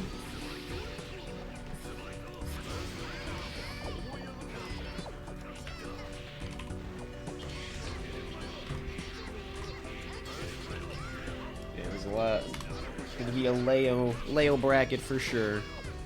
Yo, Espada, we got those? Very nice.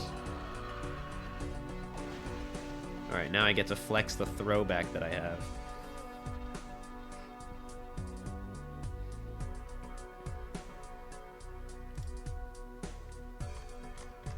Here, watch this. Does it ring a bell for anyone?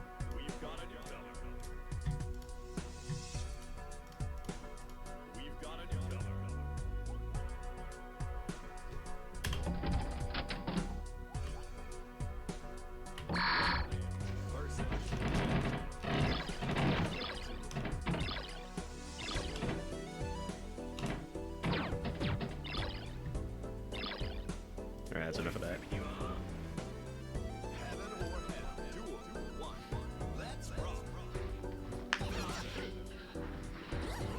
That's what I'm saying. I was like, do I have that? And so funnily enough, the story for me having that is that I manually put it back into my PC because it doesn't exist if you have like a Windows 10 PC.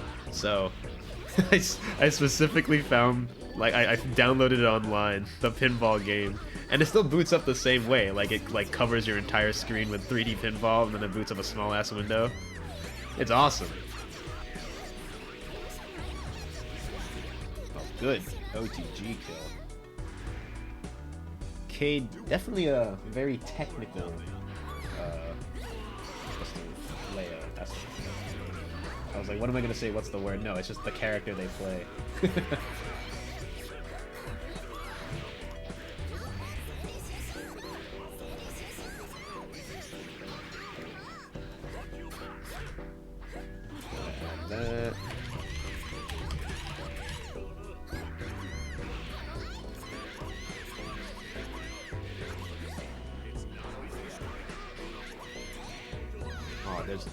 Leo seems like a very hard character to get the PK on.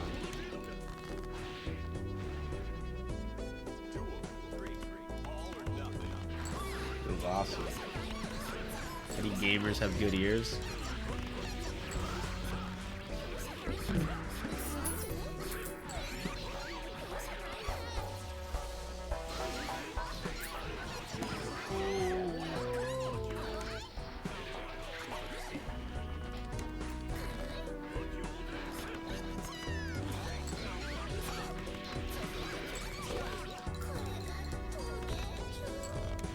That's one for Cade.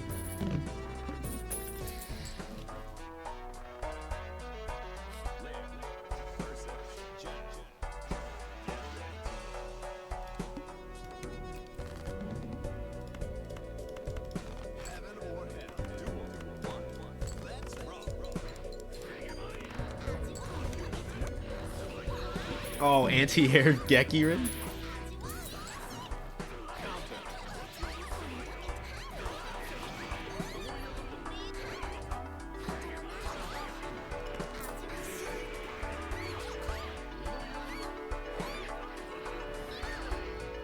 Oh, that's scary.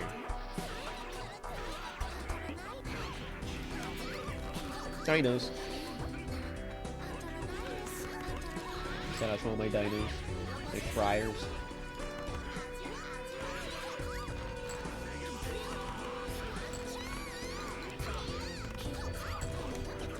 Oh, good parry. Oh, right. No. Yes, Jam can parry unblockables. I don't know why specifically Jam, but Jam can parry unblockables. Bizarre, I know.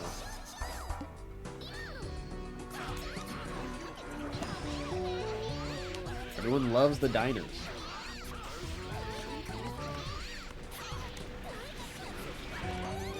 One's in the chat if you're a dino stan. I don't know why I said that.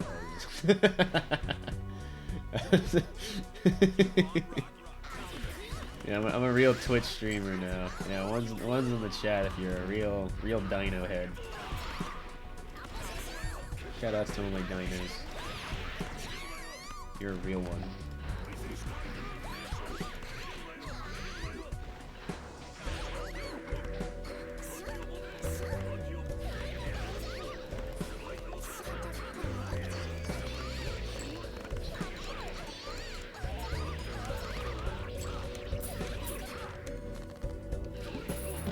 Oh, IAD.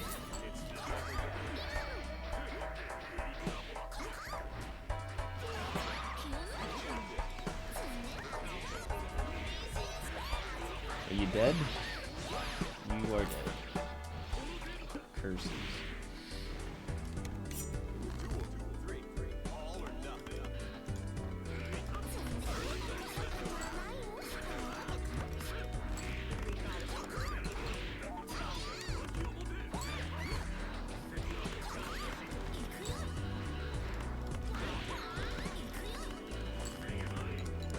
Oh, just barely. What? Wait, no, that's a glitch. That's a glitch. Did you guys see that? The dino spawned when he backdashed the... What? Oh, you know, I figured it out. It rollbacked. So my game state saw the hit, registered the dinos, and then the state rolled back. That's crazy, actually.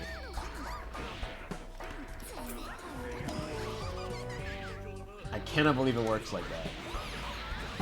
Quite deranged, if you ask me.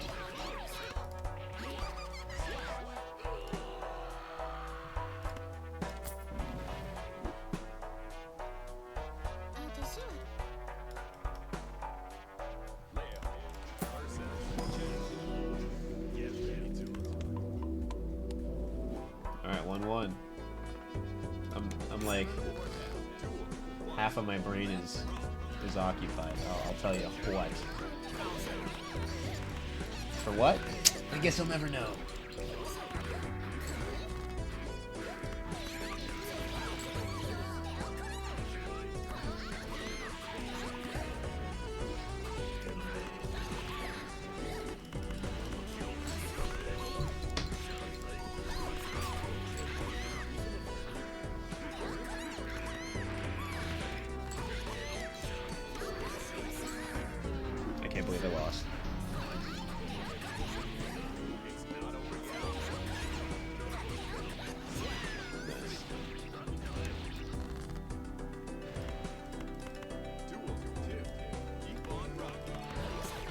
Ooh, I should I should make it so that if you when the game is over, like you lose. Like it goes into the game over music of Balatro.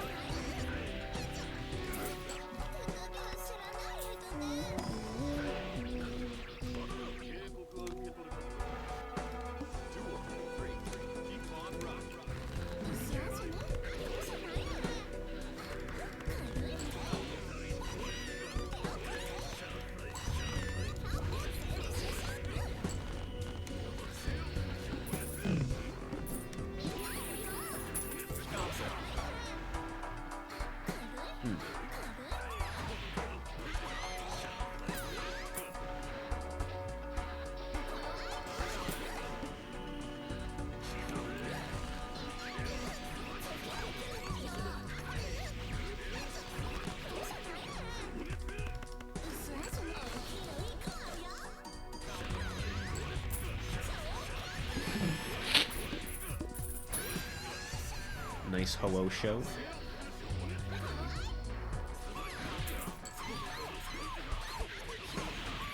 Boop. And then we're back. You know what? I'll cater to the gamers in chat. How do I want to do this? Oh, forgot to call a match. That's on me. But we can assume it's Espada Pizu, because you know.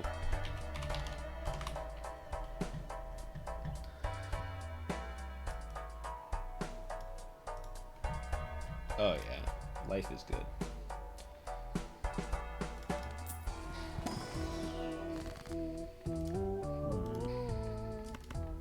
Not getting a lot of good cards, you know what I'm saying? You feel me? I use the Horipad Fighting Commander, the one that is not the Octa. That is a distinction that I am willing to die for.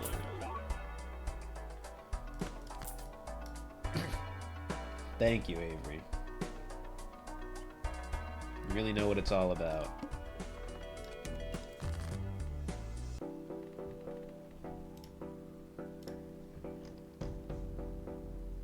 Why is he not playing Guilty Gear? I will invade the call. What could he be playing right now?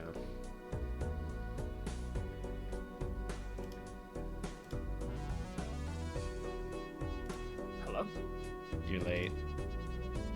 Oh yeah, it's Goober Gear, huh? I forgot. Whoops.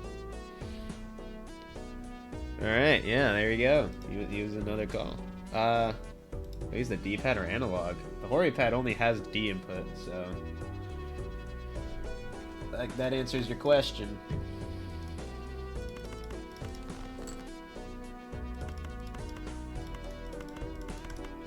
It's a very, very beautiful quirk in nature, the old Horipad.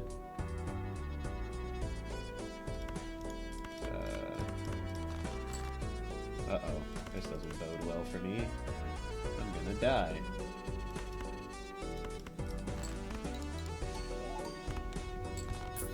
Never mind.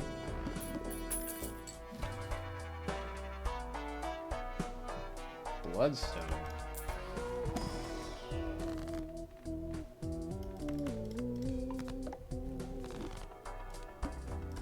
Oh, and it's a diamond boss, of course.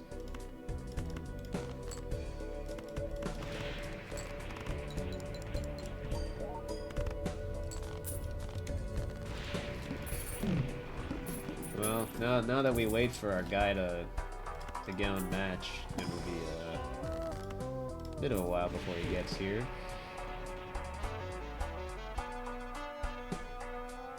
King of Spades.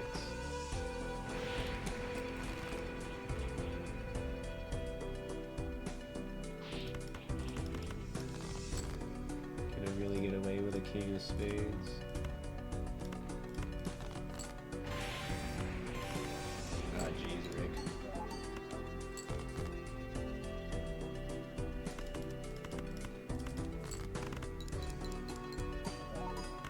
I guess it doesn't matter what I play. I guess I'm a Balacho streamer now, cause fuck my stream, I guess. Let's get more clubs. I'll be back. Finally.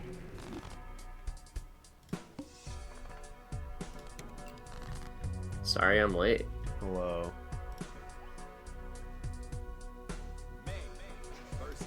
It's over for you. Thank you.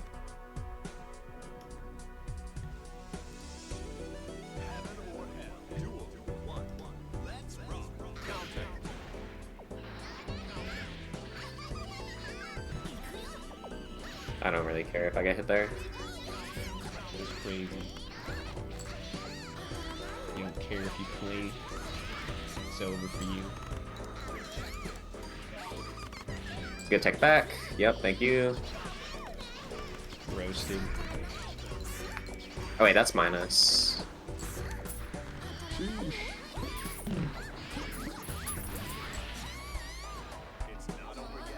I thought he would mash.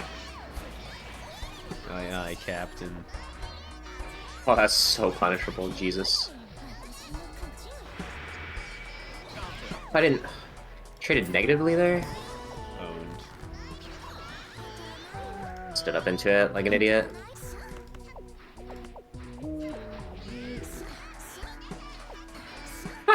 Unlucky.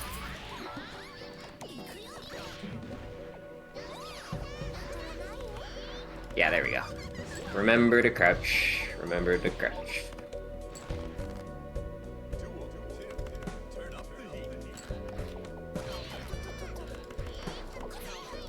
Oh my god, you're just pressing. Oh, you place yourself in the corner here, bud.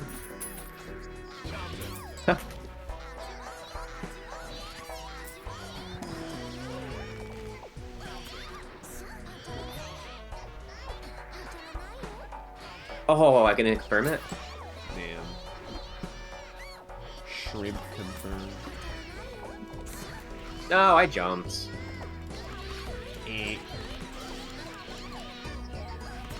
Loud incorrect button. Here, seriously.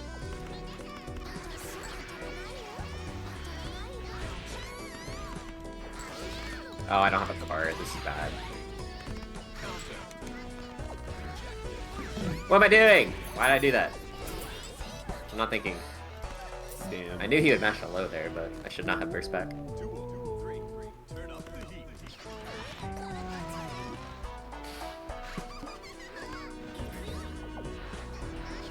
Eh, so annoying to deal with that. I think I Backdash? died. I'm so dead.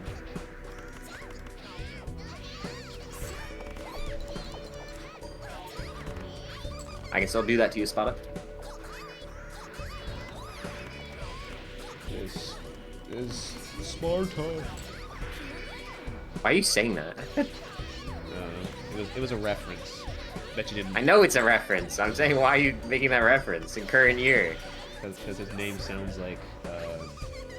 Oh, this is a Spada? I jumped. Come on. You wouldn't get it.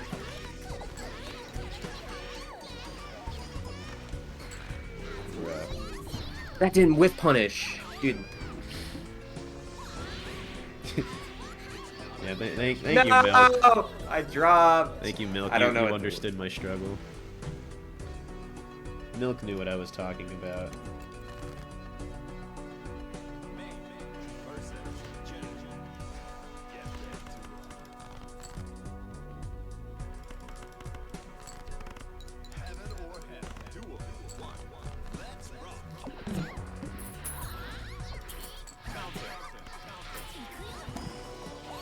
No, how do I... Wow! It's crazy. That doesn't work, yeah. That was bad.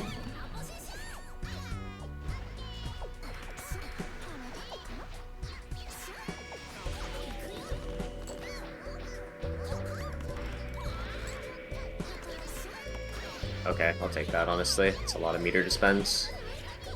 Yeah, I'm screwed.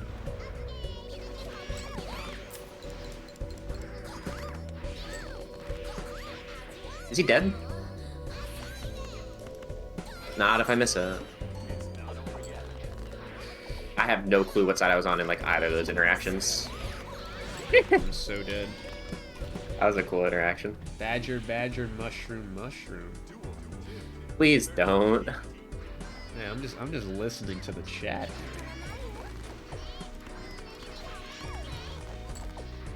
I'm more of a shoop da whoop kind of guy. I don't know. I could never guess that one. It speaks to me spiritually. You know what I'm saying? Remind you of Burst Dot. You know, whenever he fires his laser. Oh, good times. Takes you back to a simpler time for sure. Yeah. I didn't catch that? Damn. Trying to catch this character's back, that's just crazy. Or dare I say, Dr. Octagonopus. I don't care. Those were the I do days. care now. The glory days.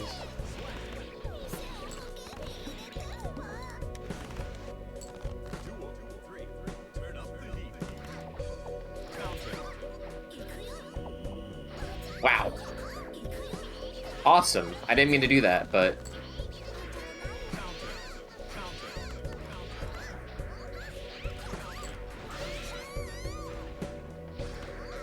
Oh, spotted. Acting like crazy. Because he is the glimpse into his dark reality. Oh my god.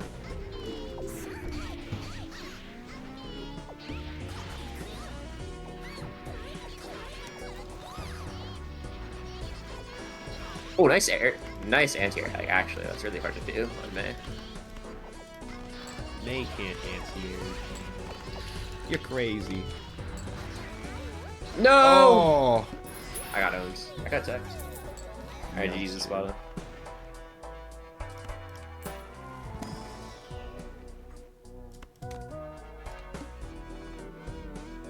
We're gonna make some quick money here. Shit, now I have to... I need to switch boards. Did the... Okay, so you lost. So, you have to go play Avery now. Okay. How many people are in? 7. 7. Boy, girl, mega fist. That's a pretty good tag. You also play off stream? Yeah. What? No, you're the only match left. Oh. I'm not looking at the bracket. That's crazy.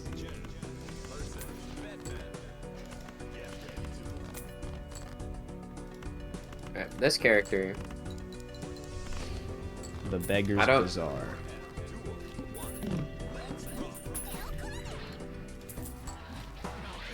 Oh, second hit whiffs.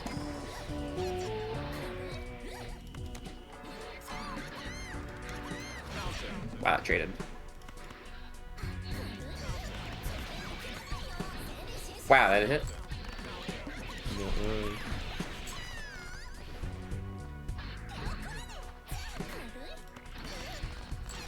I'll take that. Oh, actually, that was a lot of damage. Jesus. My reversal didn't come out. Oh, it's still caught! Of course it did. That was an extra William. delay. I like that. Does this work? Wait. Oh, it does. Yeah, it's a heavyweight.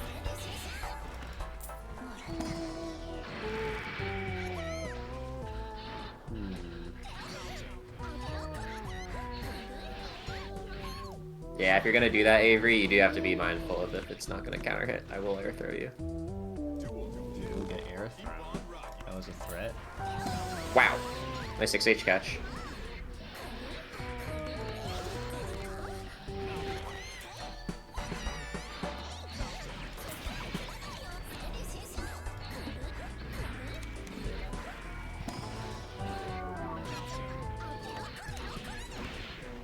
That was meaty. Yeah. Pretty strong. Fight it.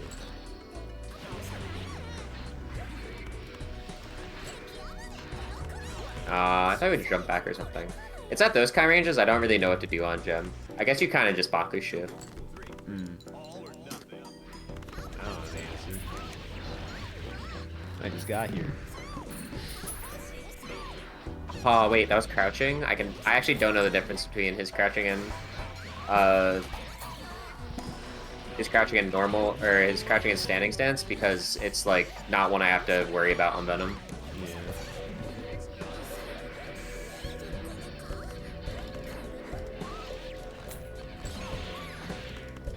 What?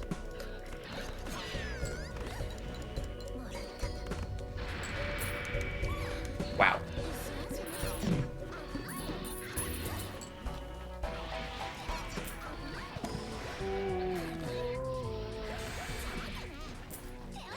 Oh, just 2H.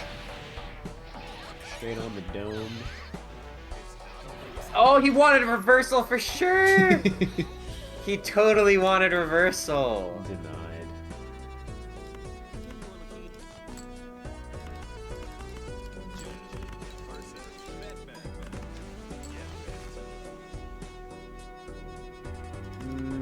Maybe he didn't. Or I think it is.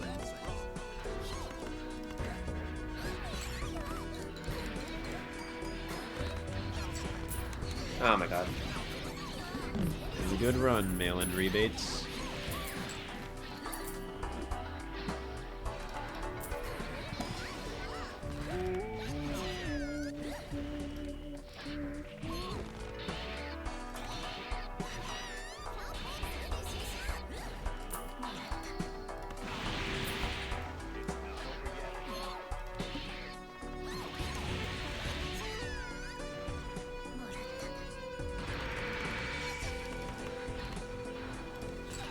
Okay, I won't do that again, I'm sorry. Damn. Disrespected.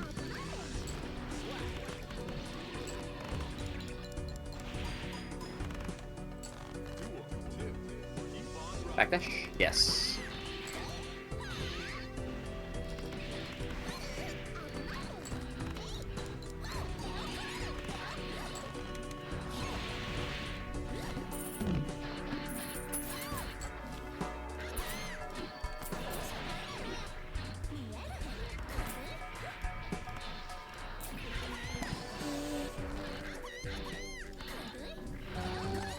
Oh! Oh, what is this? ID? No, it's accidentally backdash.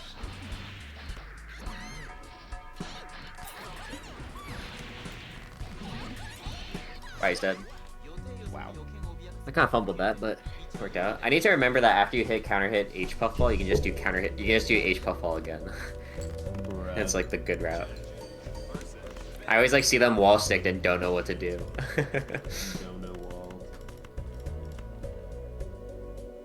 Heaven or hell. Duel. 1. Let's rock.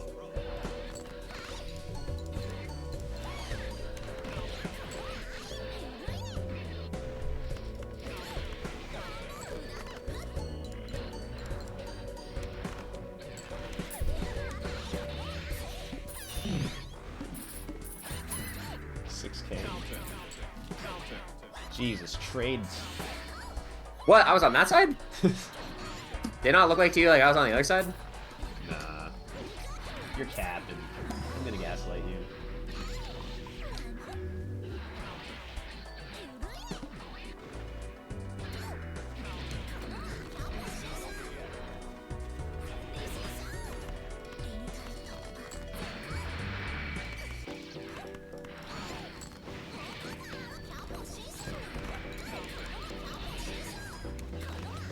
I thought you would jump.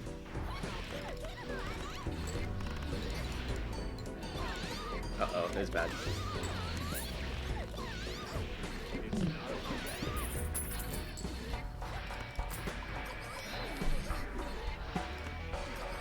No, I thought you would like JD or something. I don't even know if that move is jump cancelable. Probably isn't. Doesn't seem like it.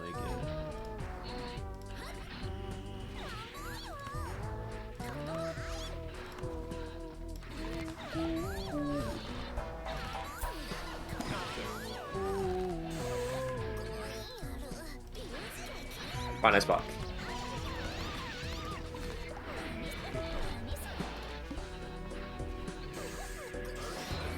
Oh, mix. No mix. A little too late on that.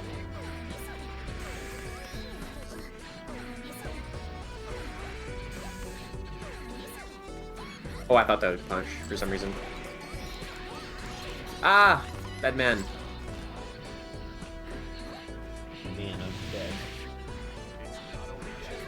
What? That works?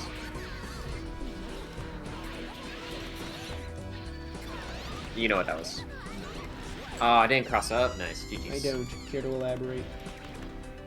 It was supposed to be the super. Oh. That's crazy. GG's.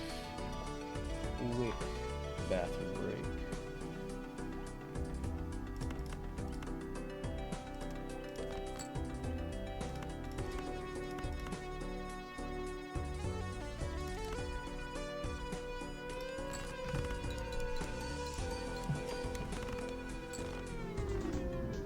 I died. Alright, I'll be back. Let the music flow again, though. Wait, we need to call someone.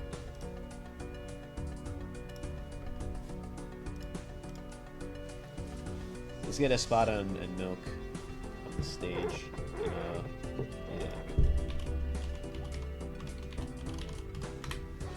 Ready, Abby?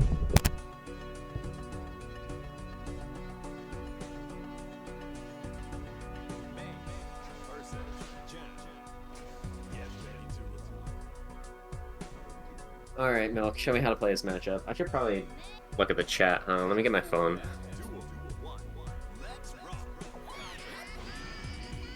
Oh, that was a nice burst. Not a great start. Oh no.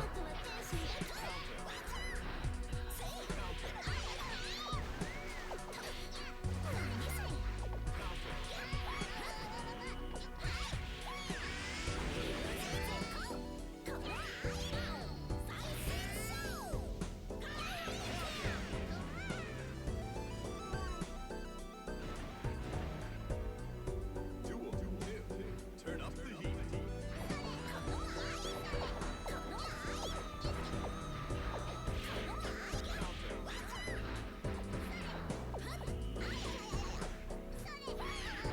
Oh, you cannot with. Why? I wonder why he did 2H there.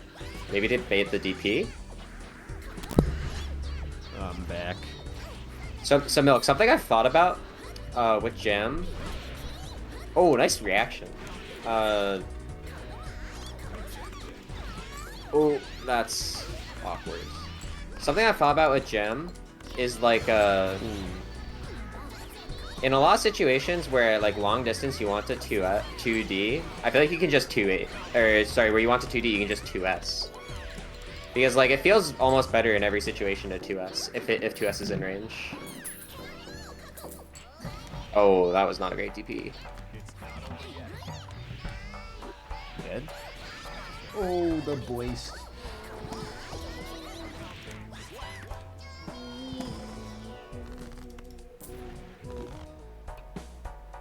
Getting blasted.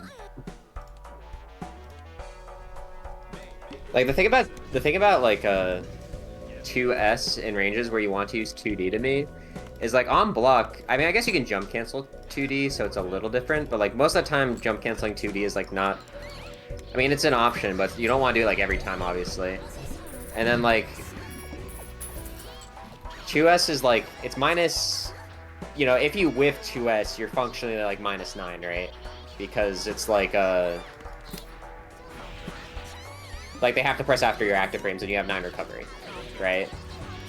It feels kind of the same as pressing 2D. A little worse, I guess. It's -9, but like, I don't know. I feel like 2D just like kind of is way more committal than 2S. That was a nice 2D though, to catch that. Unfortunate he didn't get a combo. Or they. Wait, is Milk's a they, right? Milk is they them. Let me check their Discord. Let me check their Discord thing. Oh, they're any all, so I guess I wasn't wrong anyway. Option selected.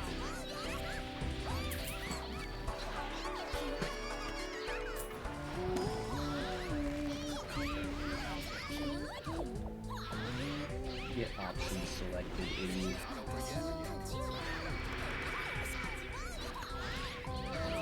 Wow, that hit. Oh, nice JD. That was nice. That was cool. To catch the tech? That was really cool. The way Milk plays is so funny to me. Just jam. You're jam pilled. It's over.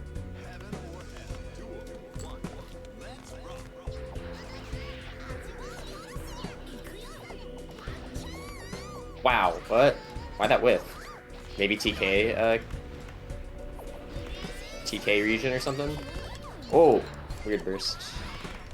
Actually, it's kind of like, why did a spotted burst there? But if Milk carded, like, that would have been really bad. Wait, why'd you cancel into the... Well, what is going on? They probably wanted, that to whiff because they want to get another card. Probably. Oh no, caught the jump. This is not going to kill. Wow! That beat that? Well, what can you do?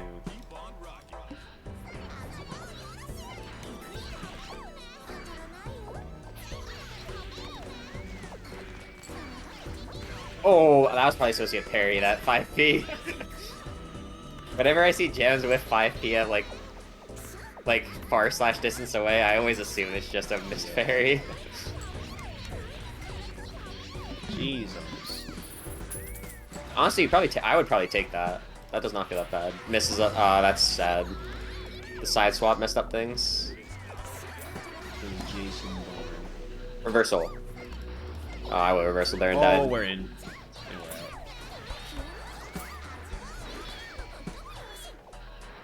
Oh, that was like an interesting 5D because if that hits, it's like a really good situation, but so like, you know what I mean? It's so like last ditch. Trying to bait the burst there. Oh, what? That was a Well, nice awareness by Espada though to like recognize that he needed a 6B there though. Like, that was a very quick identification that he needed to do that.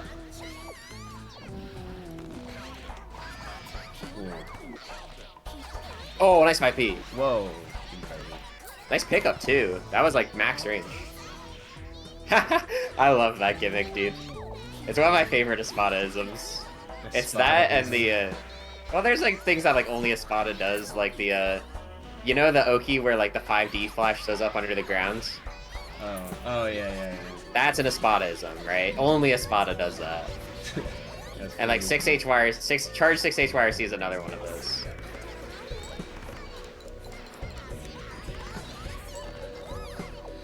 Oh no, he should be dead. Oh! I wouldn't have been ready for that either.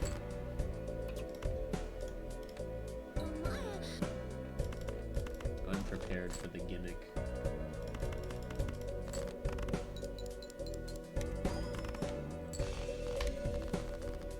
Alright. That was winners, I assume? Yep. Yeah, winners. So now we have Cade. Who did Cade lose to? Oh, Milk. Oh shoot, the score is off.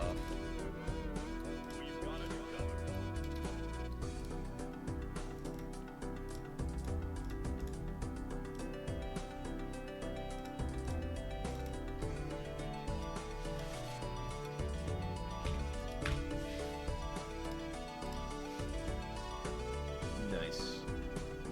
Alright. There you go. The Leos are climbing.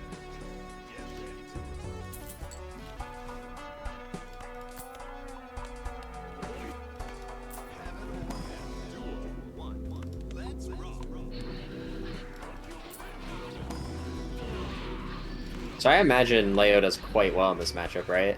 Actually, maybe Bedman can zone Leo pretty well. Yeah, It's probably like a Venom dynamic where it's like once Leo is in, he's in. But yeah, that's about right. but isn't that how like most Leo matchups go? Depends. Aside from like what, Lycan? Yeah. Slayer, I guess Slayer doesn't go like that either. Depends. I feel like Leo is more the zoner in that matchup. No, Leo can still get in. It's not like... It's not like he can't get in, but I feel like Slayer has to be the one that like wants to approach more. No, if anything, I think Slayer should like back away more from Leo. Really? Yeah. Like Leo's approach options from a distance aren't that like scary. Yeah, I guess it's just like the way I think about it. Slayer doesn't really have great punishes for any of them. Yeah, but he has great counter pokes, you know, like... Fair, yeah. Like 6P. Yeah. Like, what else would you consider like a great counter poke? IDJD for the 5H. Oh, that didn't work. That was creative, but it didn't work out.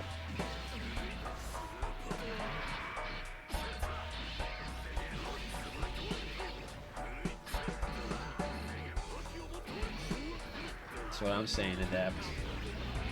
No one will believe me. It's another glimpse into my twisted reality. Play a good roguelike, bro. Yeah, like the watch room. Blood called Balacho a roguelike. That's crazy. He called poker a roguelike. Oh! High enough where it baited the dead angle. I mean, that's Bedman's dead angle, though. It goes so low. Yeah, it's like, what are we expecting here, fellas?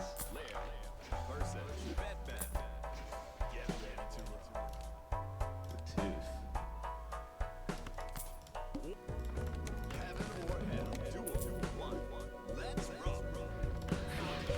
Oh, nice catch. Unstance. See, I think unstance throw is actually really good.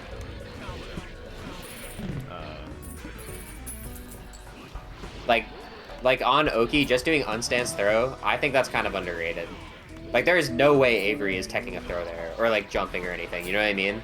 I'll give it. No meter in the corner, like that throw is free. I'll give it a thumbs up. I think it's underrated. I think more Leo should do it. Nice.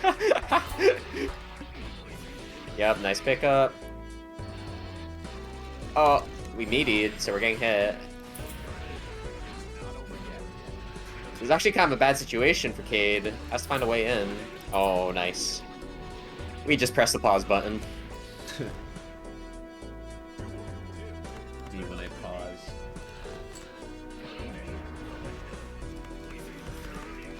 Oh, nice bait.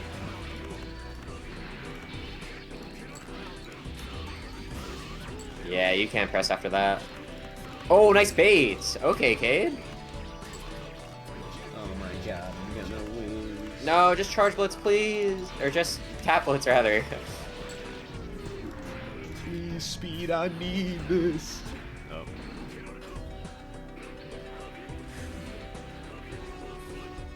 No Hades. Nice option. Oh, didn't get counter hit. I'm surprised Kate isn't really letting these flash kick. I guess it's like hard to react to the dash forward on Bedman. I feel like it's probably possible though. Oh, nice option. Oh, just mash. Ready? Unstance. Oh, nice baits! Yep. Okay! Cade really got some great defensive reads that set. Defense. Shoutouts to the defense.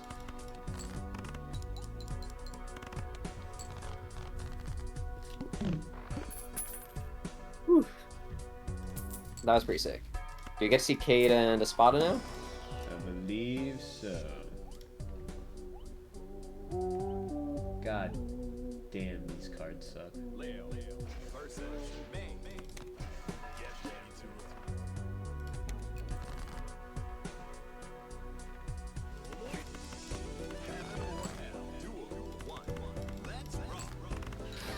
I'm playing Balatra with a lobotomy. Oh, whoops. Yeah, you kind of have to burst them. Espada getting some good Oki running so far. That sucks. I mean, you take that. Spend the 25 meter. Now you're back to even, and you're fine. Oh. Does May not get actual Oki off her dead angle? You can't just set a dolphin and run it? Pretty sure no. I mean, you probably can't get the 6K, right? It's probably not real, but... Yep, let go of the dolphin. Yeah. I love that kind of situation. It was mixed. What can you say?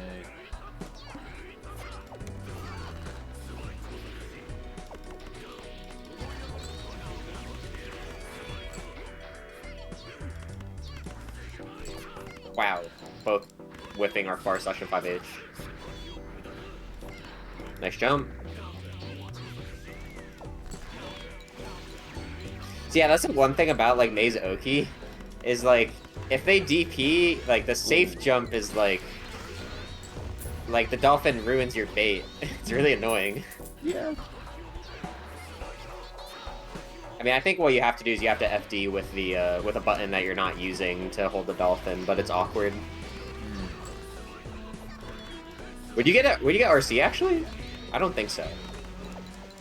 If like you hold one button and then you're pressing two buttons after, that's not RC, right?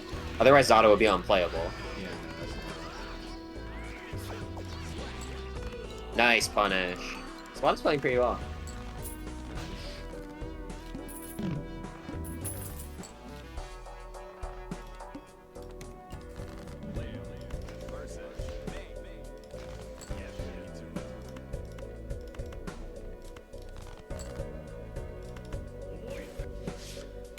so he knows. Oh, it stings. No H Dolphin?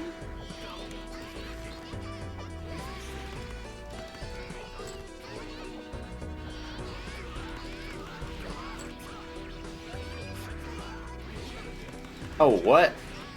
Blitz. That was crazy.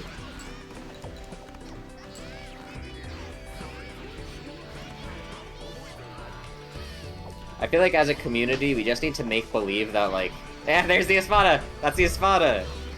Dude, I love that setup. Wait till you come around on the Pina mix. I think as a community, we just have to recognize that Blitz, like, why don't we just never do Charge Blitz? Just do normal Blitz. You're missing... I'm a Charge Blitz hater. I mean, it's alright, like... Well, the thing is, I think people also underrate offensive Charge Blitz. Like, I'm literally not kidding, I think it's decent. I think the thing about offensive Charge Blitz is it's the kind of thing where it's like, if they are doing anything, it's either safe or punishes it. Right? Yeah. And then, like, they have to be just waiting for you to punish it, right? I think that is strong.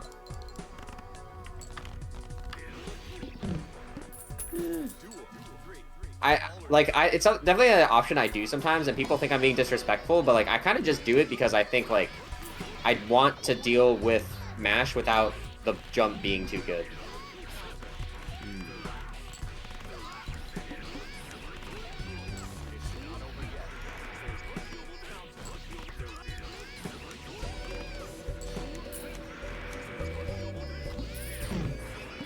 Oh, didn't combo, but no punish. This is looking bad for it. Oh! Oh, the IAD? No knockdown? Okay, we just need to calm down.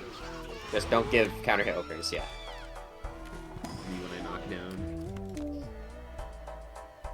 I mean, throwing that boom was actually a little risky, because if an IAD JS came out there, like, it was over. Yeah. Not actually over, but...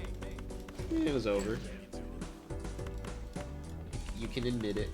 It was over. I mean, it would have been a mix-up from over. Wow. You're getting domed.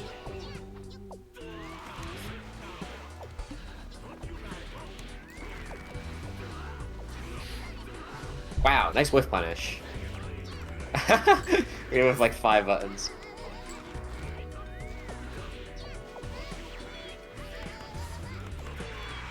Is charge attack ever punishable? No, right? It's safe at worst. I mean, obviously you can throw it, but I mean like on block, if the charge attack goes through. Yeah, it should be safe.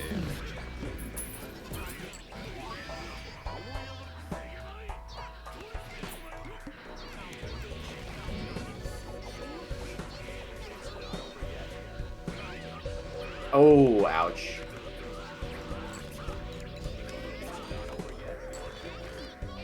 Oh, bad. Yeah, you can't do dead angle on falling opponents like that. What? Do you see the JH go backwards?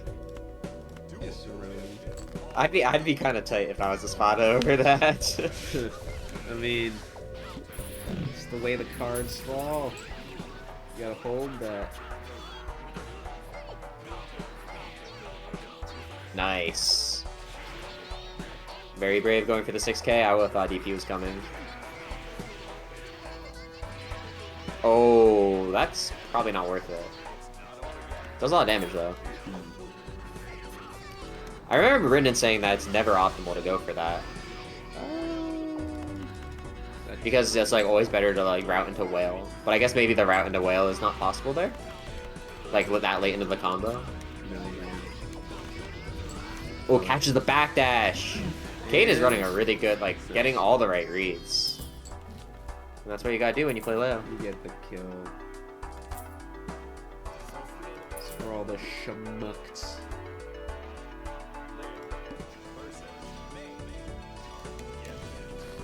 Oh.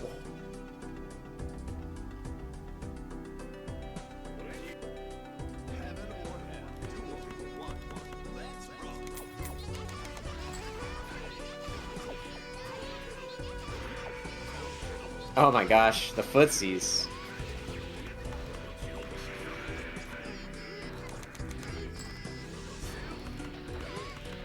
Nice intercepts. Oh no, knockdown though, and kind of frustration burst there. I feel that. Oh no, they both tried to Oh, even throw. better than the air throw. Thank you very much. Jesus Christ. Don't mind if I do. Nice. The ball's gonna ruin it though, yeah.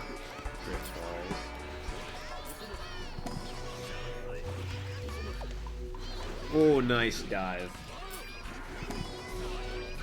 Oh wait, might have been mashing 4P, got 6P instead.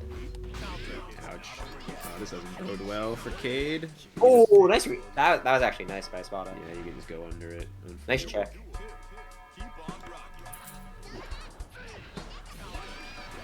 Oh yeah, kind of getting baited into a false sense of security here. Oh, nice backdash, no punish. Nice chase down. Big combo. I would do 6k here. Oh, I would have got hit. Oh no! That's a lot of stun. Okay, it's fine. It's Leo. You're fine now. Nice backdash, yup.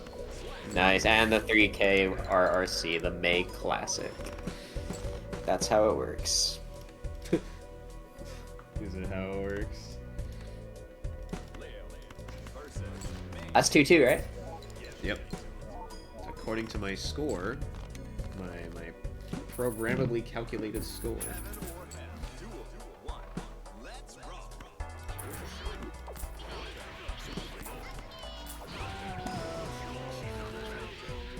Oh, nice intercepts.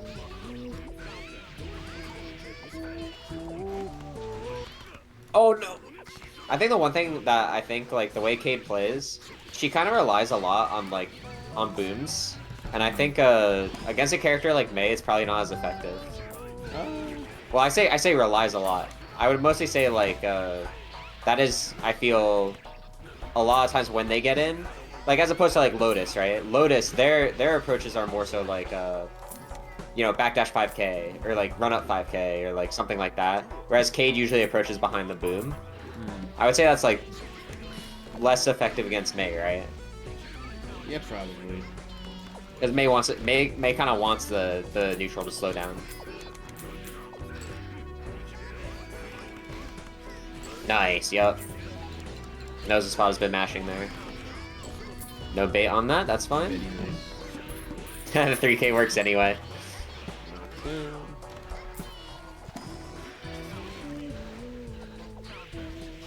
Oh, that might have been an OS. That was nice. Nice catch on the jump. One more mix-up. Oh, wait, no. We got enough meter to just kill? Nice optimization and good recognition. Alright, let's go Skade.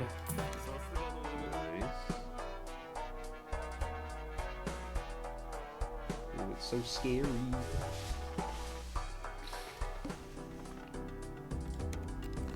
They're all thinking now.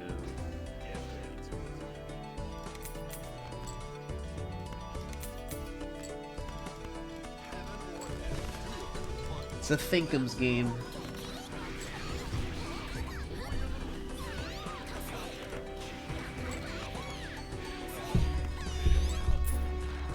The gut crush thing, yeah.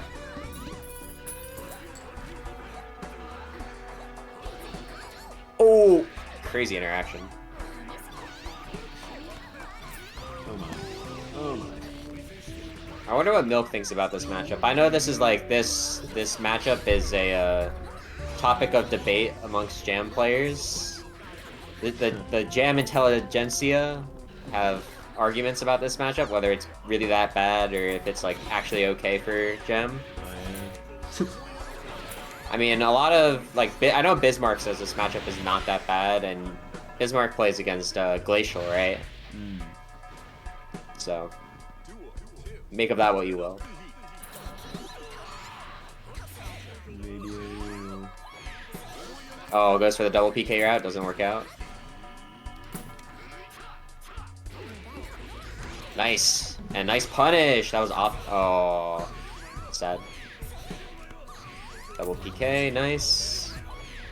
It's a lot of meter. Look at that meter. Oh, blocks the cross up. Nice block. Oh my god, cross up protection maybe? Just spamming the parry in mid range. What do you do as Leia? Wow. Oh my god. Yeah, nice. That was smart. And you cooked. You can't 2D in back turn though. Back turn case probably not gonna reach at that range. I mean, I guess you could unstance 2D.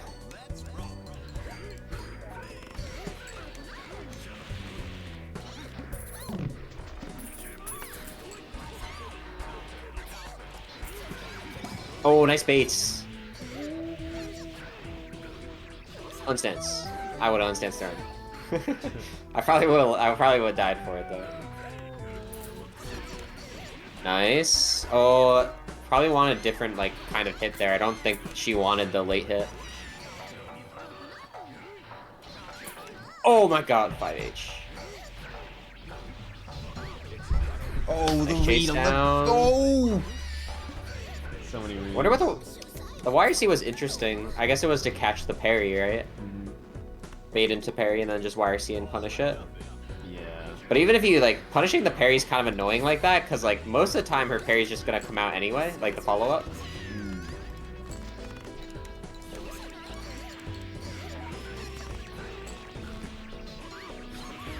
Nice, yep. Oh yeah, it does the safe jump, but it goes for the 5k anyway and gets hit.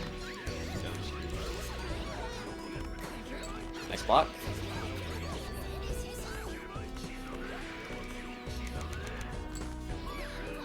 Oh! Yep, and confirm. Wow.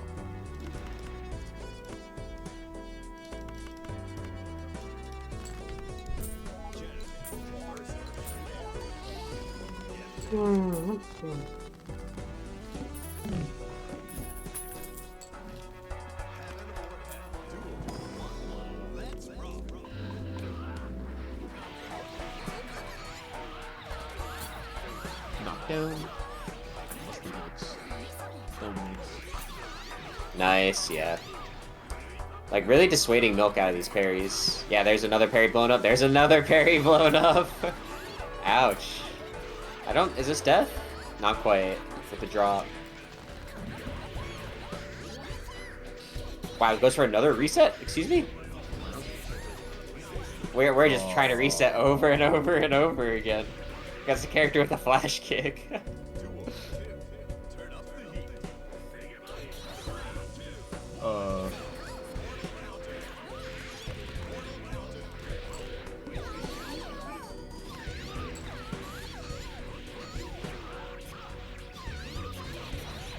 Nice, yep.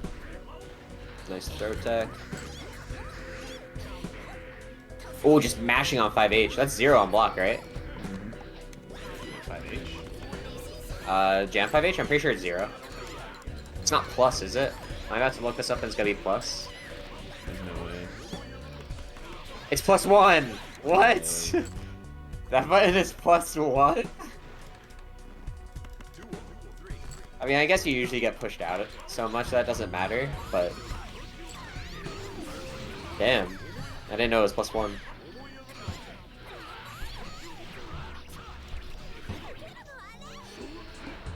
Reset to neutral. Oh, nice parry.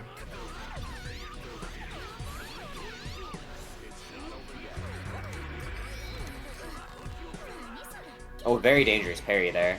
Yeah, 2S was definitely there to just cover all the... Oh, but the delay just to... Yeah, the delays are crushing right now. That is the one thing about jam parry. If you don't know exactly when something is coming, It it is actually like... The catch frames are not actually that great. I can't believe you just died. You really think someone would just die like that? It's the kind of thing where, like, yeah, the catch frames aren't that great, but, like, if she does the follow-up, it doesn't matter. But a lot of times she doesn't want to do the follow-up, right? Yeah. Oh, nice bait. Sending Leo flash kick the wrong way, that's rare. The rarity. Wow, we spent so much like that. That's a really expensive YRC. Oh, is this good? Wow, that comboed? And he gets the puffball combo. Nice.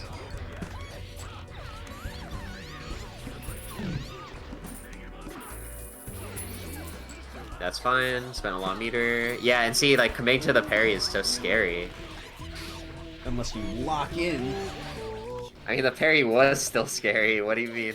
Yeah. I don't think locking in made a difference there.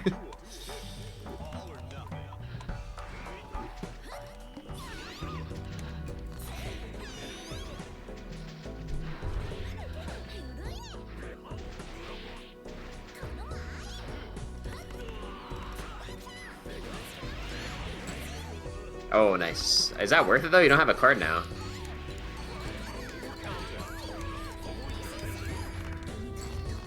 Bonk.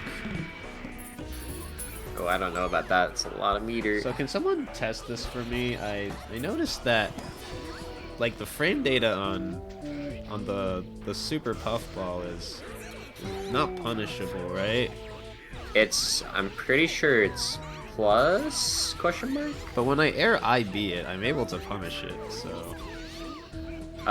Do you have... I actually don't know how that works with air blocks then. Yeah, because I air block it, and then I air IB it. But I'm able to punish with JK landing. Oh! Yeah, it's +3. Maybe there's like some sort of weird shenanigans where like later hits whiff. Oh, guys, I have double sock and buskin. Oh.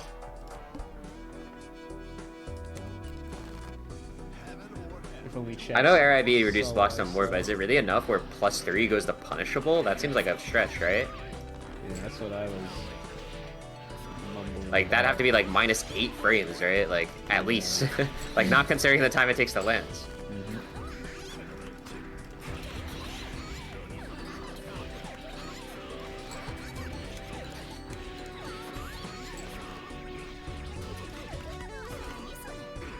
And I'm dead anyway.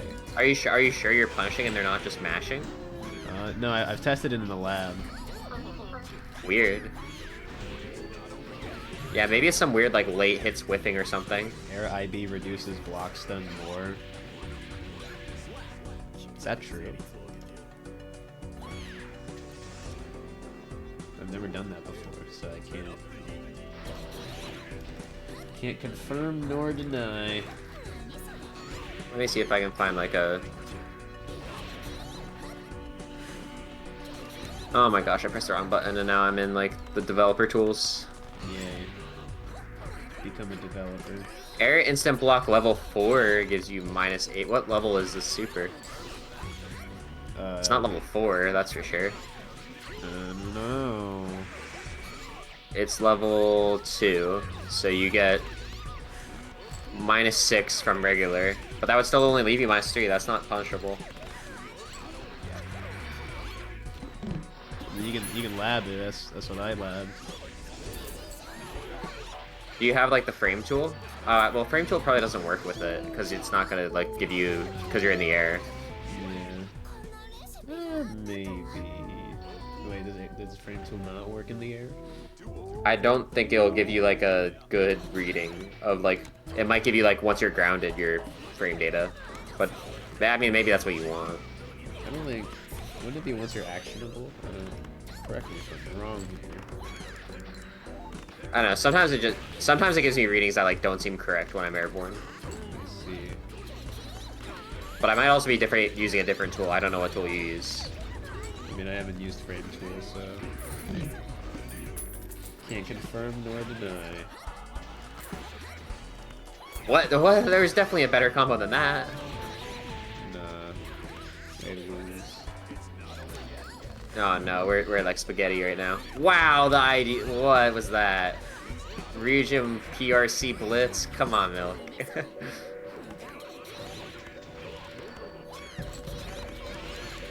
Wow, nice. Oh, OTG? Not dead. Oh, dead. Nice.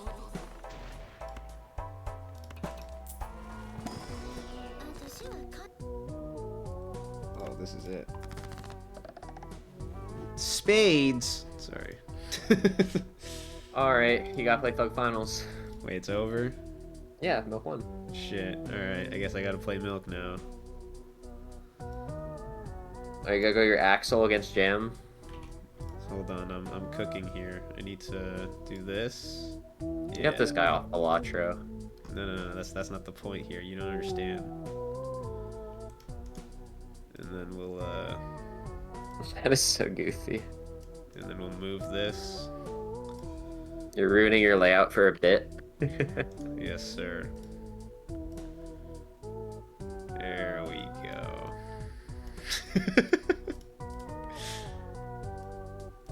Oh yeah. You should switch the stream to be in Balatro. You are like a bajillion years behind. Did you already do that? No, I mean like the game you're streaming. Oh. You know what I mean? Like, it says right now it's Exerd, you should change it to Balatro. True. It's called Aura. Look it up.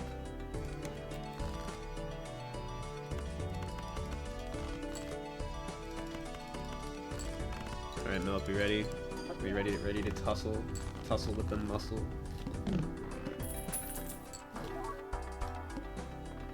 Nothing. No dice. And remember, no Jones. That was a reference. If anyone picked that one up. It was a real throw. I don't get it. Can you explain it to me? Yeah. So basically, if you're familiar with Reggie Fils-Aimé and his particular antics. Explain it to me in Strive terms. American Daisuke Ishiwatari did a bit. That's it. Milk, get on here. Milk, please. Very well. It's over. Tried our best. Nothing could invest.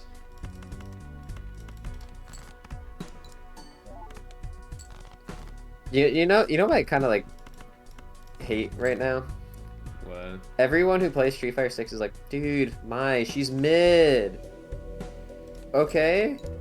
Cool, they released a balanced character. That's awesome. A character who like has weaknesses and strengths. Cool. But I don't want a balanced character.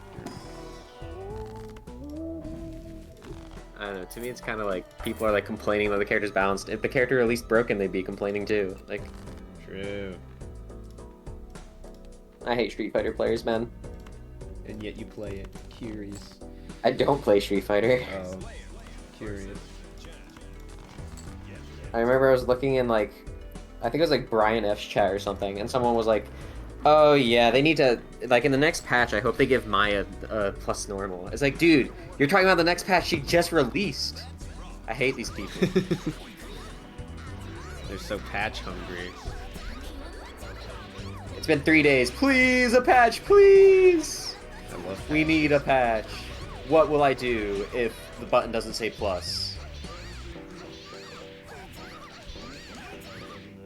Well, there you go.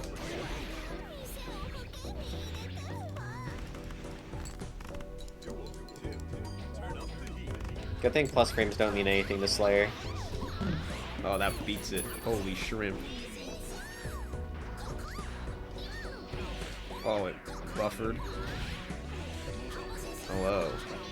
They call me Markiplier. Oh, they parried the Why didn't you punish it? You high beat it. Too busy playing this hand, bro.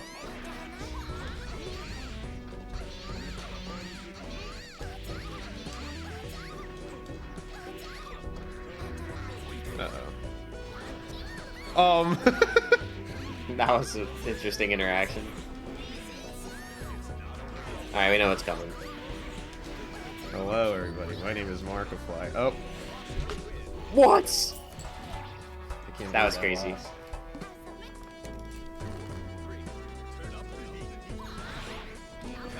Oh, well, this sucks.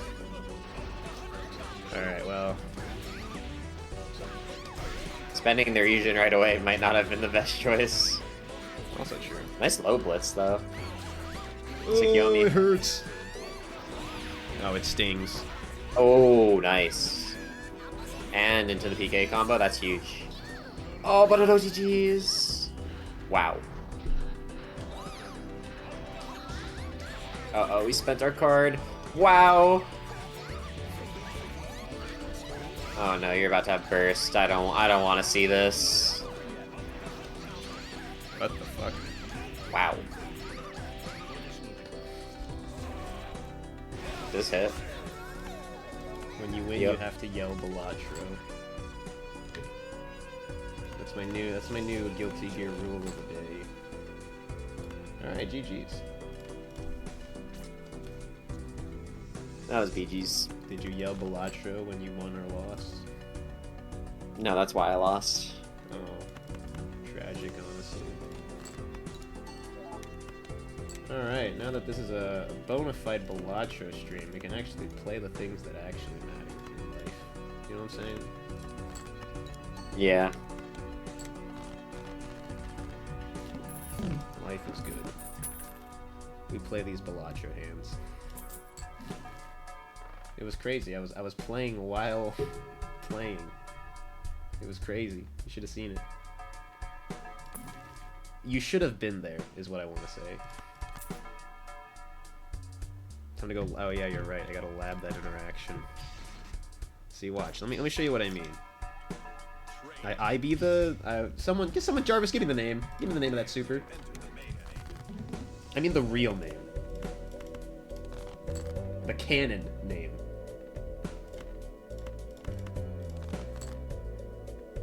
Anyone know the canon name? It's like something puffball. Oh, look at that. It's not Ho-Oh Show, right? Ho-Oh Show's the other one.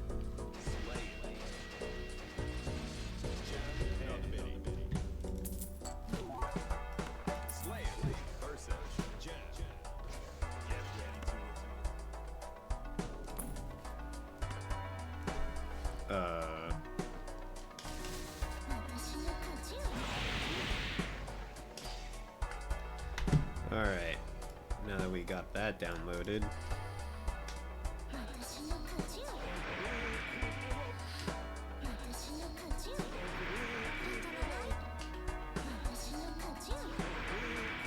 Oh my god, it's really hard.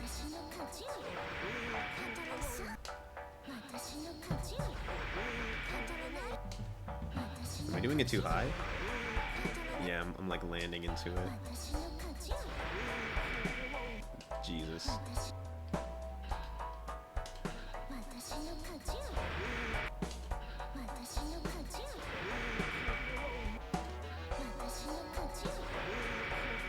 I've gotten this before.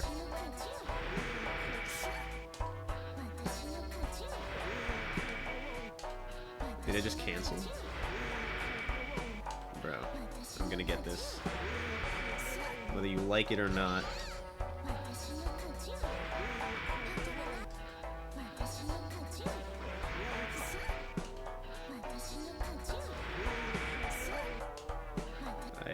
You gotta believe me, guys.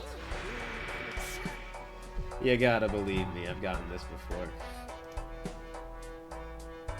Oh well.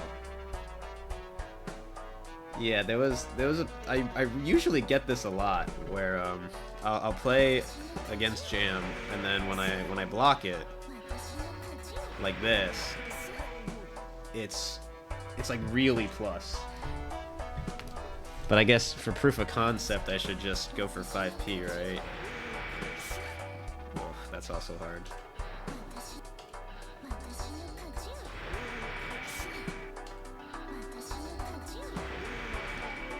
Pretty sure.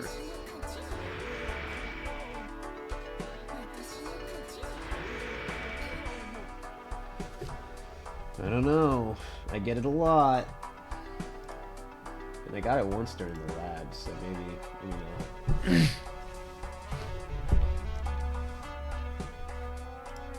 We shall see.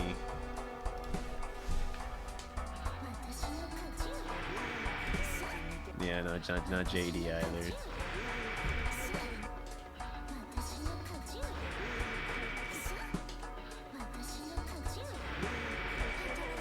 I guess so.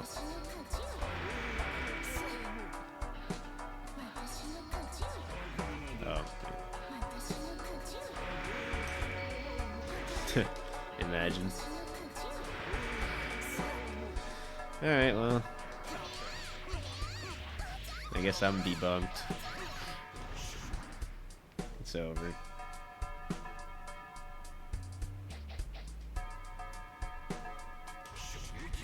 I've done it in training mode before, but I suppose if I can't recreate it, it doesn't mean jack shit.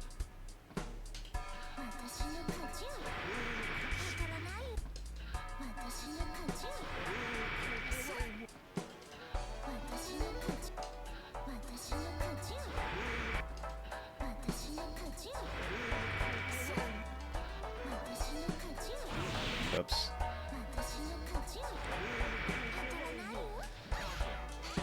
I guess yeah, I can't recreate it, so we'll have to put that to the test in practice. But if it's not that minus, then I don't think so then.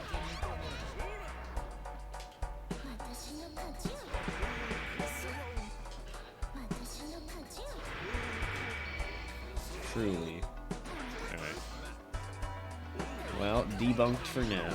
We'll come back to it when we get back to it.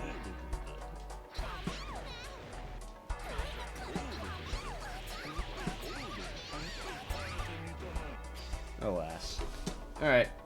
That was a good lab sesh. Thank you for sticking in for my games. And especially this game. I don't know if I'll keep playing it, but it was fun multitasking while fighting Milk to play these goddamn hands. I was fighting for my life there. So yeah, I'll probably just send it off to another room and call it a night. Let's see.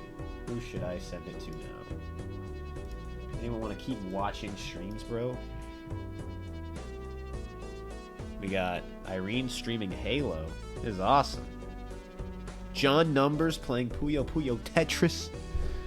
What are these collaboration buttons? I could just knock to collab. What does that even mean?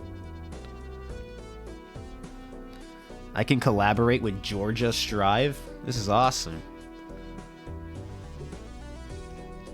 All right, well, I don't know how this works. Let's just raid /raid coquette. They do that right. Alright, cool. Thank you, everyone.